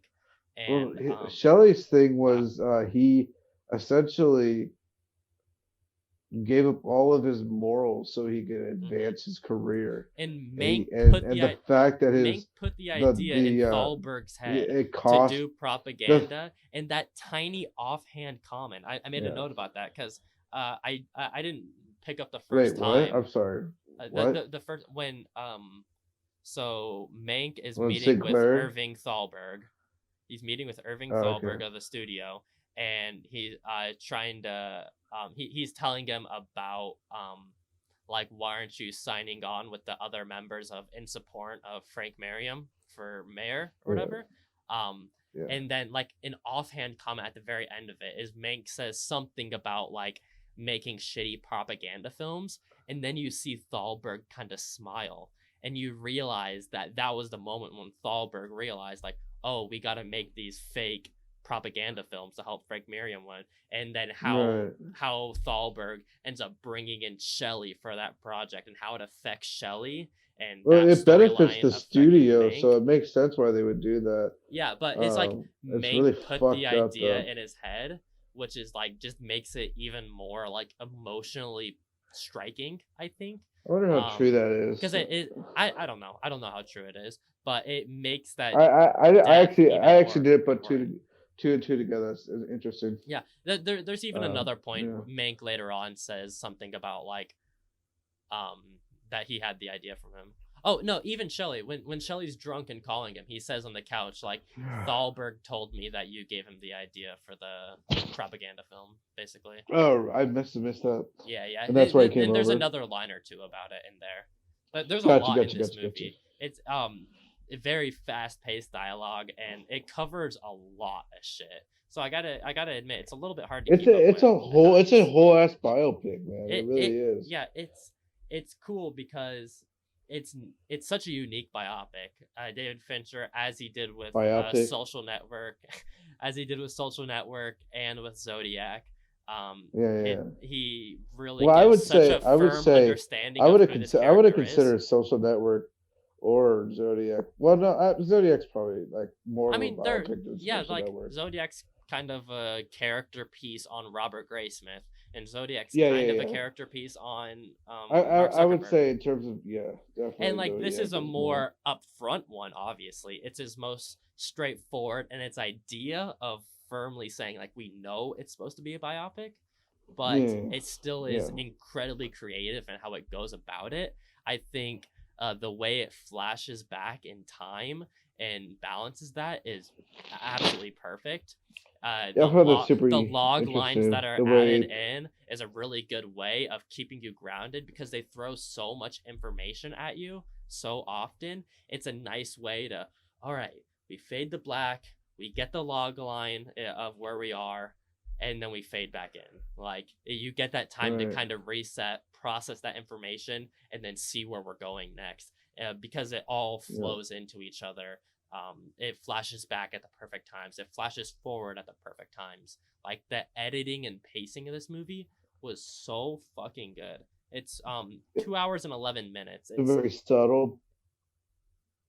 It's 2 hours and 11 minutes. It's definitely not one of his longer movies, but it's insanely well paced. I have seen discussion online of this movie being boring, and I do not understand it. And also, I think Herman Mankiewicz is an incredibly interesting character to follow, and a very relatable character in a lot Like of a different ways. character. Honestly, I if you ever seen the Battle of Citizen Kane, that was one of the famous documentaries about Citizen Kane. hmm It's essentially about Hearst and Orson Welles going back and forth on each other. Mank is never mentioned in these documentaries. yeah, He is rarely mentioned, even in like RKO two, which is another strange. documentary about uh, specifically Orson Welles. Meg is never mentioned when Kane comes up. Orson Welles, and this is what the scene I think a lot of people were referring to, and then maybe they're considering Orson Welles the villain. Is where he's He's getting uh, angry at accept, Mank, asking for credit. asking for credit, yeah, Yeah, which is completely valid, especially during this time where I feel like writers were super yeah. uh, There's fucking appreciated. Like yeah. Like I don't understand why, it but I it don't know. it they treat writers like they care about Like them, gods, but then they're still yeah, like pump out this insanely mastercraft piece of work in 90 days. You have to completely original idea. Just go fucking do it. yeah, It's like whoa, whoa, whoa, whoa, yeah. whoa. Like that's I insanely actually difficult to like. do, Are and you it's talking so about with like impressive. specifically all the writers? Because I actually like the way Orson Welles kind of does that with Mankiewicz. It's like, motherfucker, I'm gonna buy this house for you so you can No, get away from I all the like that too, but distractions. it's like the idea that there's like you got this time. It's like Okay, like Yeah, it's definitely exploitative. chill I out. see what you're Yeah, saying. exploitative in a way of its writers. Absolutely, I think it Yeah, is.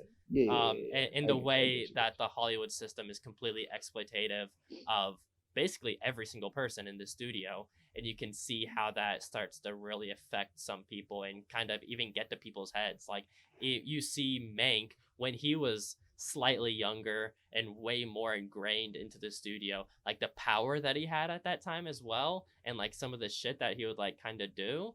You Yeah, you that you flashback really you where really he get to first meets see. like Amanda Starfield, Yeah, like is that incredible. that's exactly the thing of He's like like he's a total perfectly Chad in that contrasting scene. with Orson Welles, and why it makes so much sense where the Welles character goes, because you see those inklings of how Mank was the same way at that time, and he's like slowly realizing that Orson is falling down that path. Interesting. um and that's something I picked up on this time, and I think that's Except very effective. Mank was highly regarded for being like I mean, so is a Orson Welles, or journalist, obviously. right? Orson Welles is incredibly highly regarded. Mank was at the time too, and then Yeah, but Mank started Mank did being like incredibly creature features and disrespected, shit. and then Orson Welles I kind of know, started but like becoming Mank super did disrespected. creature. Okay, never mind. Sorry, I what was were you just saying? gonna say like, well, I was just gonna say that he did like creature features and shit. Hmm. Citizen Kane is definitely Mank was his best stuff. Oh, no doubt, no Um, doubt, no doubt. But people like knew um, of him and I, like did like him beforehand in this no, sense. he was Like he respected was a because he respected was writer. also yes, he was. He was a very respected writer. Um, it was just like I feel like he didn't get his due until way later in life, and unfortunately, it was at the point of his life where he was a full blown alcoholic. But So set in his uh, ways. yeah, I mean, and then you get to see why he's set in his ways. Like he's an asshole. He says some pretty sus shit is he? throughout. Is he an asshole? I'd say he is, but he's like a He's a lovable asshole. jokester, and sometimes Like he says like he goes over the impulsive line shit. But sometimes. Yeah, when yeah, yeah, when that's true. Lily That's true. Collins's character, when she like quits, but then you learn the thing about the caregiver and how Mank helped out her family, and then she agrees to rejoin. Mank says something along the lines of like, he says to the woman who speaks German, I believe it was, like, hey, how do I say blabbermouth, Oh or some yeah, shit like that. That was that's like right. his like small way of like recognizing like, I'm sorry, like I'm sorry, Yeah, I know I fucked up right there. I know I need to watch my mouth, but like it's so hard, and then you get to see why it's so hard for him through all of the aspects in the flashbacks that is detailed, yeah. which I find just so well crafted, man. This movie is just like so perfectly crafted on so many different fronts. It's Sure. really really cool, I think. This Um, is David Fincher's like most non-David Fincher movie, right? Absolutely, it Like still has a the only thing that really feels Fincher about it is mhm. maybe some of the uh shots that he has in this Yeah, movie, but everything else like just yeah, the it's on that totally though, like different. it's definitely one of his movies, and I think that makes a really cool comparison throughout this Yeah. movie. Is um why another reason why I like some of the film editing stuff that he does and making it look like it's on film. I think seeing that, this sort of old style No. film grain on it, this old style acting and writing styles and story that's going on, that contrasting with these really kind of new age interesting camera movements, seeing those contrast was really interesting to me, and I thought David Fincher did a really good That's job where I at felt paying the homage while that's where I paying felt the while black and white was super gimmicky when especially in shots like when he that. was doing his like David Um Fincher-esque shots. yeah, Hmm. And yeah. that's fair. I The, liked that contrast though. but I thought yeah. it worked also towards that main idea of like paying respect to the old, but also kind of like kicking them out. Like, yeah, Mank, we respect you. You're a respectable writer, but like, get the fuck out of here. Like, Orson Welles is the new Wonder Kid. We don't care about you. Like, we get it. You wrote this Hmm. script. We don't give a shit. It's all Orson Welles, and he's the genius. Uh, Yeah. It's Well, that Orson Welles idea is a of genius. Orson Welles is a genius, absolutely, but Mank He's is one of as the best well, writers and he of all deserves his time. due diligence, absolutely. Um, Motherfucker started so young writing it's stories crazy. for the goddamn radio, and he became one of the most prolific writers, most respected men in the industry by the age of fucking 24. Okay, we So he get was it. able to You're an make his own Orson movie. Welles fucking No, stan. I'm We get it. just, No, I'm kidding. I'm I'm kidding. not I'm even kidding. fucking sucking his dick. I'm just like, god damn, what a No, I completely incredible agree. human. He really is like I have a a lot one of, of a kind type of filmmaker, and I think David Fincher is as well. And so I think he was really the perfect person, and he kind of had that idea of like the young wonder kid. He directed these really famous music videos, and he gets thrusted into a major franchise, an Alien, and then he just fucking flops, and it's like, whoa, what the fuck? I mean, if I That's like, was David but then he kind of Fincher, comes back, thankfully. yeah. And Well, he comes back when he is able to because choose his when he's own able to adaptions and not not work have on a that studio franchise. interference, he's able to do I his own mean, thing, yeah, for which sure. is also highlighted in Orson Welles' filmography of when he's been able to do his own thing, namely with like Citizen Kane, The Third Man in some aspects, even though he didn't direct that. Citizen Touch of Kane definitely had Evil. studio interference. Orson Welles fought tooth and nail for that movie to be Yeah, as much of his vision as it could be, and and I think he exactly, successfully you can did it. tell the stuff that really works is when he has his Yeah, own artistic vision, and that's the same with David Fincher. Like David Fincher works when that's he yeah, has that complete yeah, creative freedom. Like their yeah, and that's filmographies are paralleled in an interesting way. yeah. And Fincher's at that point where Netflix will gladly give him $100 million to make a movie Hmm. to do whatever he wants. So Yeah. he's at that point of his career, and yeah, Bink is definitely proof of that. And I'm excited to see whatever Fincher does next on his project. Yeah. Whether that be another season of Mindhunters I need to watch or Mindhunter, dude. World War Z2. You want Brad Pitt back? Here you go, baby. Yes, sir. Give me World War Z2. Fuck that. But anyway, Wait, really? You don't like World War Z? I seriously don't even remember it. I remember watching it, and that's it. Interesting. I actually don't It's kind remember of it. mid, but there's some decent stuff in it. Yeah, For sure. it's decent. Let's talk about Sarah, aka Poor Oh, Sarah. jeez, we've been talking so Mank's much about wife. this movie. Dude, we've only been talking about this movie for like, it's been like 40 minutes, but I I still got know I it's still got almost I it's got still almost got 12 some o'clock. I still We've got been some at shit I this want since to talk. 8:30. Still got some shit. I still got some shit. All right, Fucking Sarah. let's hear more of your voice. Fuck I'm just off. I'm just kidding.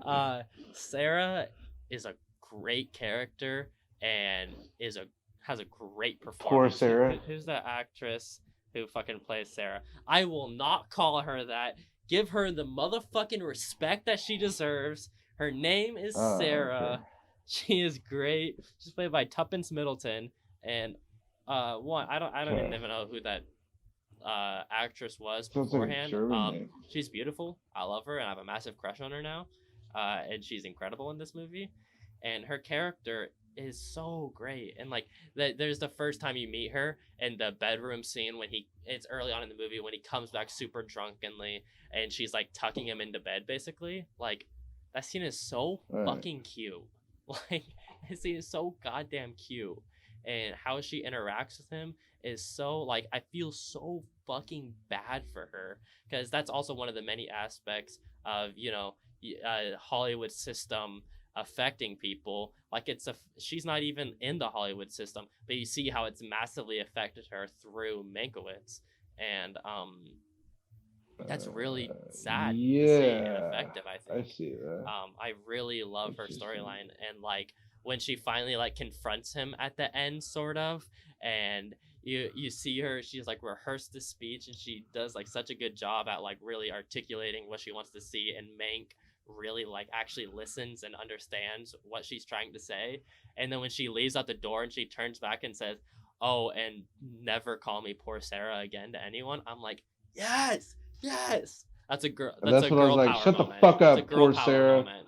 Get the fuck out of the screen, Fuck bitch. off. Oh, I loved her character. What did you think about her and like her performance and everything? I thought she was kind of like fine. I thought she was fine. I feel like her character was definitely underused. And I That's got her fair. confused with Lily Collins sometimes. I'm not even gonna lie. Yeah, There was that's a fair. few moments where I was like, wait, which character is this again? Mm. Which, like, yeah. So I'm sorry if I wasn't No, it's fair. speak too It's much fair. on I that get it. one. I get it. I get it. I understand. Um, Uh, this fuck. definitely calls for a rewatch. I've only seen this once. Yeah, Um, yeah, I want to this see it again. movie is so great. There are a number of lines that I wrote down because I loved this script so much. There's Yeah, just so many like quotable, memorable lines that are like some of my favorite David yeah. Fincher lines Herman ever. Mankiewicz, Gary Oldman is fucking funny Hmm. in this movie. Oh, He's dude, he's hilarious. so funny. He's so fucking He has a lot funny. of great He has such a quips. great presence on screen, and he gives a really subtle performance, which is interesting because it's such a Oh yeah, yeah, yeah. brass, kind of out there It's because he's character, but he has yeah. so much. He has such a really layered emotional performance that Gary Oldman does like a perfect job conveying all the His aspects of Mank and his life and the yeah. effects that certain events have had on him. You know. What did you think of the makeup on him? I loved it. Yeah, I had literally no Yeah, issues I thought with it was it. pretty good. There's like one point in the movie where I was like, oh, that's clearly like a Gary Oldman thing that he's doing right there. Uh, And there's a few moments like that, but I was like, oh, he looks like completely different. It's hmm very interesting. for You sure. can see like sometimes in his eyes, like, oh, that's Gary Oldman. I can tell. Yeah. You put a mustache right there, and like, oh, that's totally Gary Oldman. Yeah. Um, The yeah, the one line I wanted to shout out kind of earlier when we were talking about like the disrespect of writers kind of in the Hollywood system in a way. There's the uh-huh. fucking line when Mank first meets Louis B. Mayer and he meets Marion Davies and William Randolph Hearst. That whole scene is awesome. I love that scene. And when he's walking away from Louis B. Mayer, and I think it was Irvin Thalberg who was with him, Louis B. Is like, who was that? And he goes, oh, just a writer. I'm like, fuck you, just a writer, fuck you. Come on, put some respect on the man's Have name. But put some that respect on his that name. was one of those things of like, come on, bro, come on, you're shitting on Mankiewicz Mank was too kind of much. blacklisted though, and Oh, he like totally I was, don't because know. like, I mean, he had his opinions and he stood by them and his moral code and stuff like that for the most part. Yeah. Well, he At also least spoke he tried out his best to. against the Yeah, establishment, yeah, and the establishment doesn't like that, especially when you're absolutely. sitting at Hertz's fucking dinner table, who's literally like God, Rupert Murdoch, if you will, for his yeah. time. Dude, yeah. Um, You're talking about the monologue at the end when he's like super wasted and he's telling the tale of Don that Quixote. that was like a pitch though. That wasn't really a monologue. That was just a Oh pitch yeah, for yeah. I mean, a it's a movie. monologue by his character, but No, it's a pitch. It's not a monologue. whatever, It's a pitch for a whatever, movie whatever. that he wants to Okay, do. okay. No, I'm not. I'm serious. It's literally a pitch. Yeah, but it's a pitch, but it's just like it's not really a pitch. It's just him shitting on William Randolph Hearst in front of everybody. Like it's just him basically like Yes. letting his grievances flow. Like he's Yeah, not but actually meaning it as a pitch. Like he's not actually trying to get that made as a pitch as a movie. He's just trying in a way to be creative and shit on him. okay. So that's why Yeah. I'm saying I don't think it's like a pitch because it's not like he's actually pitching it. But it He's is a just trying to be pitch. creative and shit on him. It is a pitch though. He's Okay. like, Okay. you can't not call it a pitch when he's literally pitching out characters from what is it like Don Don Quixote or Quixote. whatever. Yeah. Yeah, like come on, come on. Whatever. Sure. It's That a that pitch. was definitely one of my favorite parts of the movie. Yeah, I for don't know sure. how you can't call it a pitch, but whatever. Um, That whole Die on ending that is hill, so please. thrilling For all I and care, I great. guess. Yeah, Yeah. but oh, it's just so good, so good. Um, an idea, a line that captured an idea that I thought was really poignant in the movie was one of the curses that could be worse than the disease, and I can't remember exactly when it's said, but it's more so that idea of um like shitty things happening to you, but maybe it's better letting those shitty things happen than facing them and trying to do something about it. That kind of goes into the idea of just letting the Hollywood system run over them and like run over them with like propaganda and fake news and all shit like that. And it's Mankiewicz being a person who really hates himself for a lot of the shit that he's done, and he just has so much self-hatred built up, and the way that instead of facing it, actually he just kind of drinks, and it's like that is definitely worse. Like that's his cure for it is the alcohol, but it's definitely like not the Well, he's proper way to go alcoholic. about it. Yeah, I mean, yeah, obviously he's Yeah. alcoholic, but I'm saying like that's kind of why he is, and I think that's a really potent thing, and I really related to the character of Mankiewicz a lot in the sense of just the self hatred that I thought was really poignant in his character, and kind of the ways that he dealt with that inwardly and outwardly to the people around him. I found a lot of parallels in kind of the way that I've dealt with that in the past in my life, Gotcha. And yeah, that I Mankiewicz is found him an definitely a incredibly relatable Doomer and pilled. interesting character. Fuck, what else? During the rant, or not the rant, the like argument scene of Mank and Orson Welles at the end. This was just a line that also really went back to that idea that I was talking about with earlier of mirroring Mankiewicz's Hollywood experience and journey with Orson Welles's. Mank literally tells him like they're waiting to hate you. And that's just so fucking true. Like, they love him. He's the Wonder Kid. He's great. But it's just like as soon as he does like one bad thing or like breaks the rules one time in the future, he's just going to be hated like Mankiewicz was, And I think that line was just really powerful and was kind of that culmination of the whole idea of paralleling these stories and the repetitiveness of how the Hollywood system has destroyed so many people in the same way, but rather than trying to fight that, they just kind of go with it because sometimes it helps them out, which is deeply sad. I mean, that's literally why someone like David Fincher was more than happy to do Alien 3. Yeah. Which is, it's just, you get what you can take. In that industry, you really, it's hard to be picky. We didn't talk about Trent Reznor and Atticus Ross's score for this movie. And so earlier when I said kind of forgettable for me, I'm not gonna lie. Wow. Okay. I completely disagree. When I was saying earlier that Social Network is probably the best score out of all of David Fincher's movies, I honestly think Mank is up there with it, like top 2, top 3. I don't think really Fincher's loved this score. I thought it was super effective of the times and really fit each scene in such a great way, and was also just like wildly fun to listen to at a lot of points too. I was super into the score, and it was just like super unique hearing that from Trent Reznor and Atticus Ross. A lot of the jazz elements that they brought into that score and the old time there's some good big band stuff that really, was really fun, really great. And yeah, I was super obsessed with the score in this movie. Ooh. Yeah, you just thought it was kind of forgettable though. It was nothing really stood out to me too much. Yeah, and that's fair. That's fair. Bill Nye was Upton Sinclair. Did you notice that? No, I didn't really get a good look at Sinclair's face. I mean, you don't get to see his face. I recognized him from The Voice though when I first watched it. Oh really? But yeah, Bill Nye plays Upton Sinclair. Obviously, super small role, but shout out Bill Nye. I haven't seen Bill Nye since like middle school. Yeah, I think it's pretty funny, but it's cool.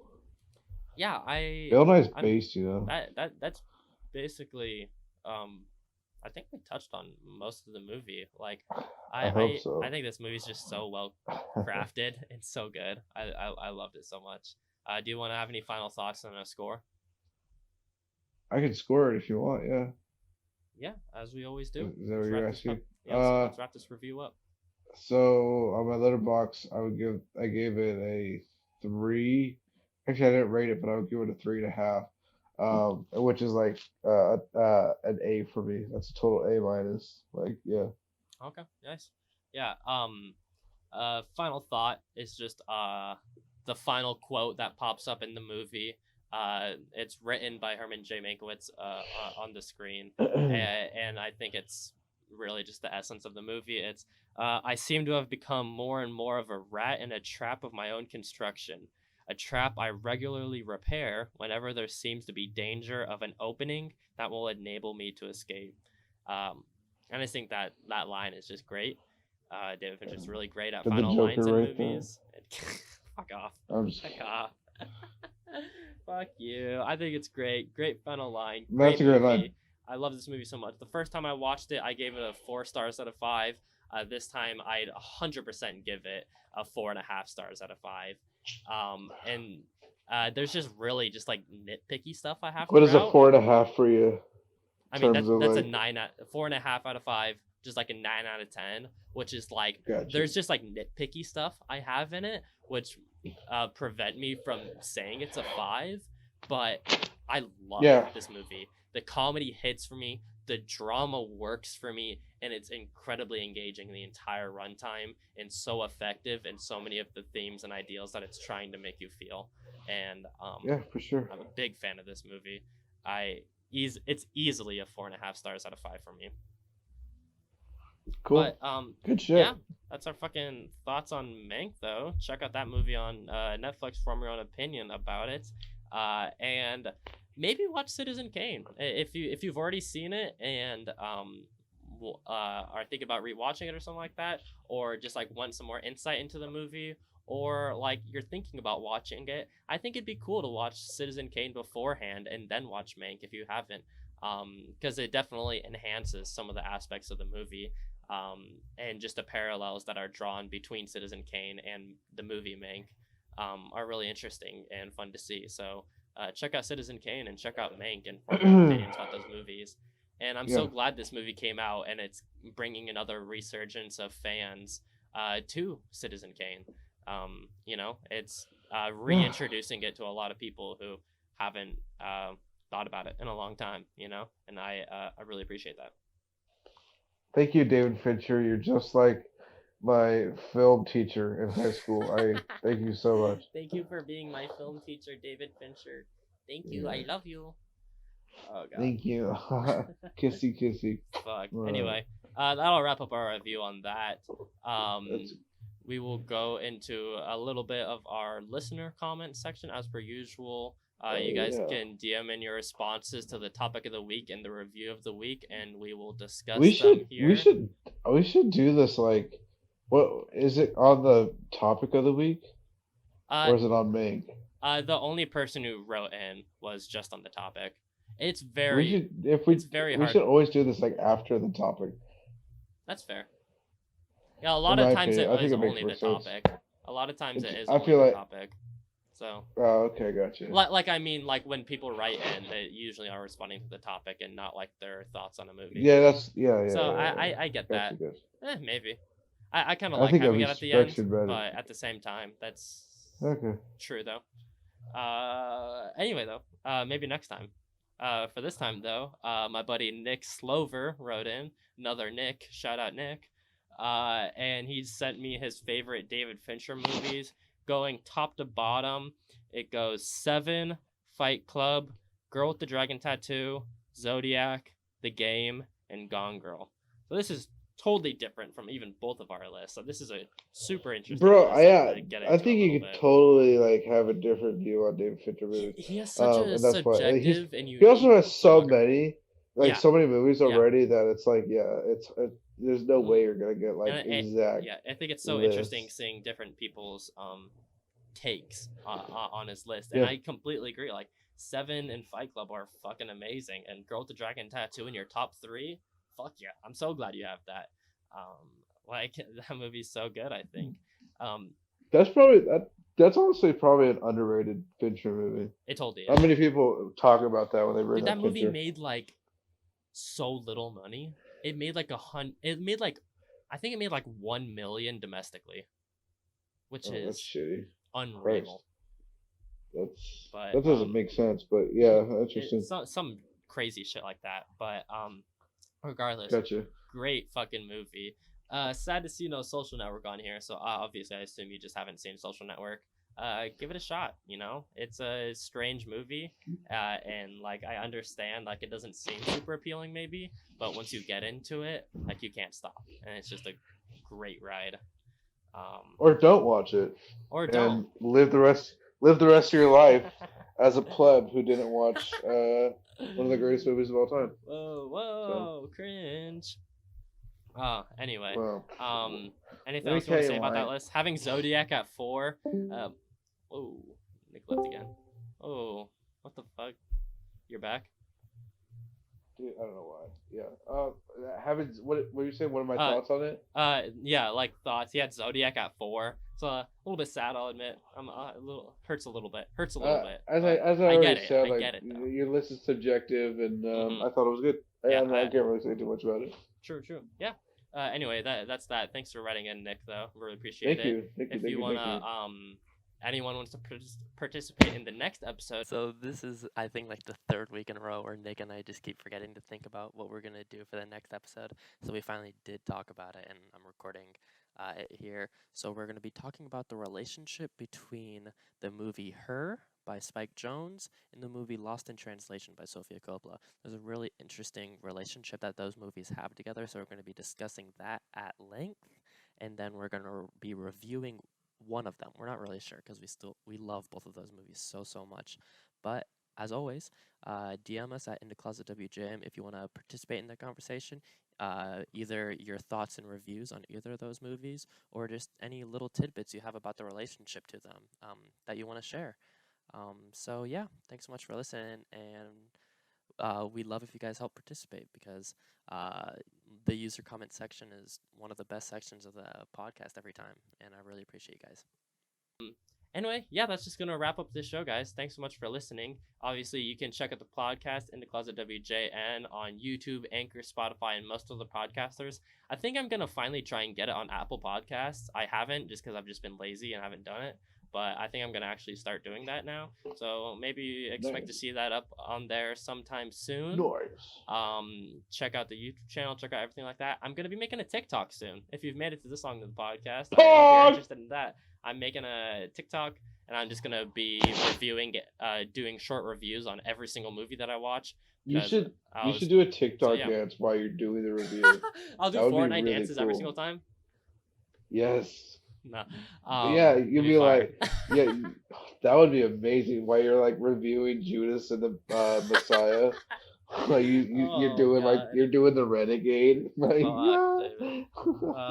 Anyway, that'll probably be at In the Closet WJN, as with most other socials. But yeah, follow the podcast. Obviously, under that, you can follow me at Letterboxd, Twitter, or Instagram at JacobNestor568. Nick, where they find you at? Nick underscore sailing everything. Don't follow me. Don't follow you Nick. weren't anyways. He doesn't post good shit. He's not. I don't even think Jacob follows me on anything. So that's. That's actually a fact. I actually have Nick blocked on everything. Yeah, don't blame me. Yeah, it's out of spite. I post my nudes on Instagram, so it happens too regularly to be said to be an accident at this point. But yeah, that's true. Yeah, they're somehow always like in the bathroom. I'm just we're done. Okay, we're done.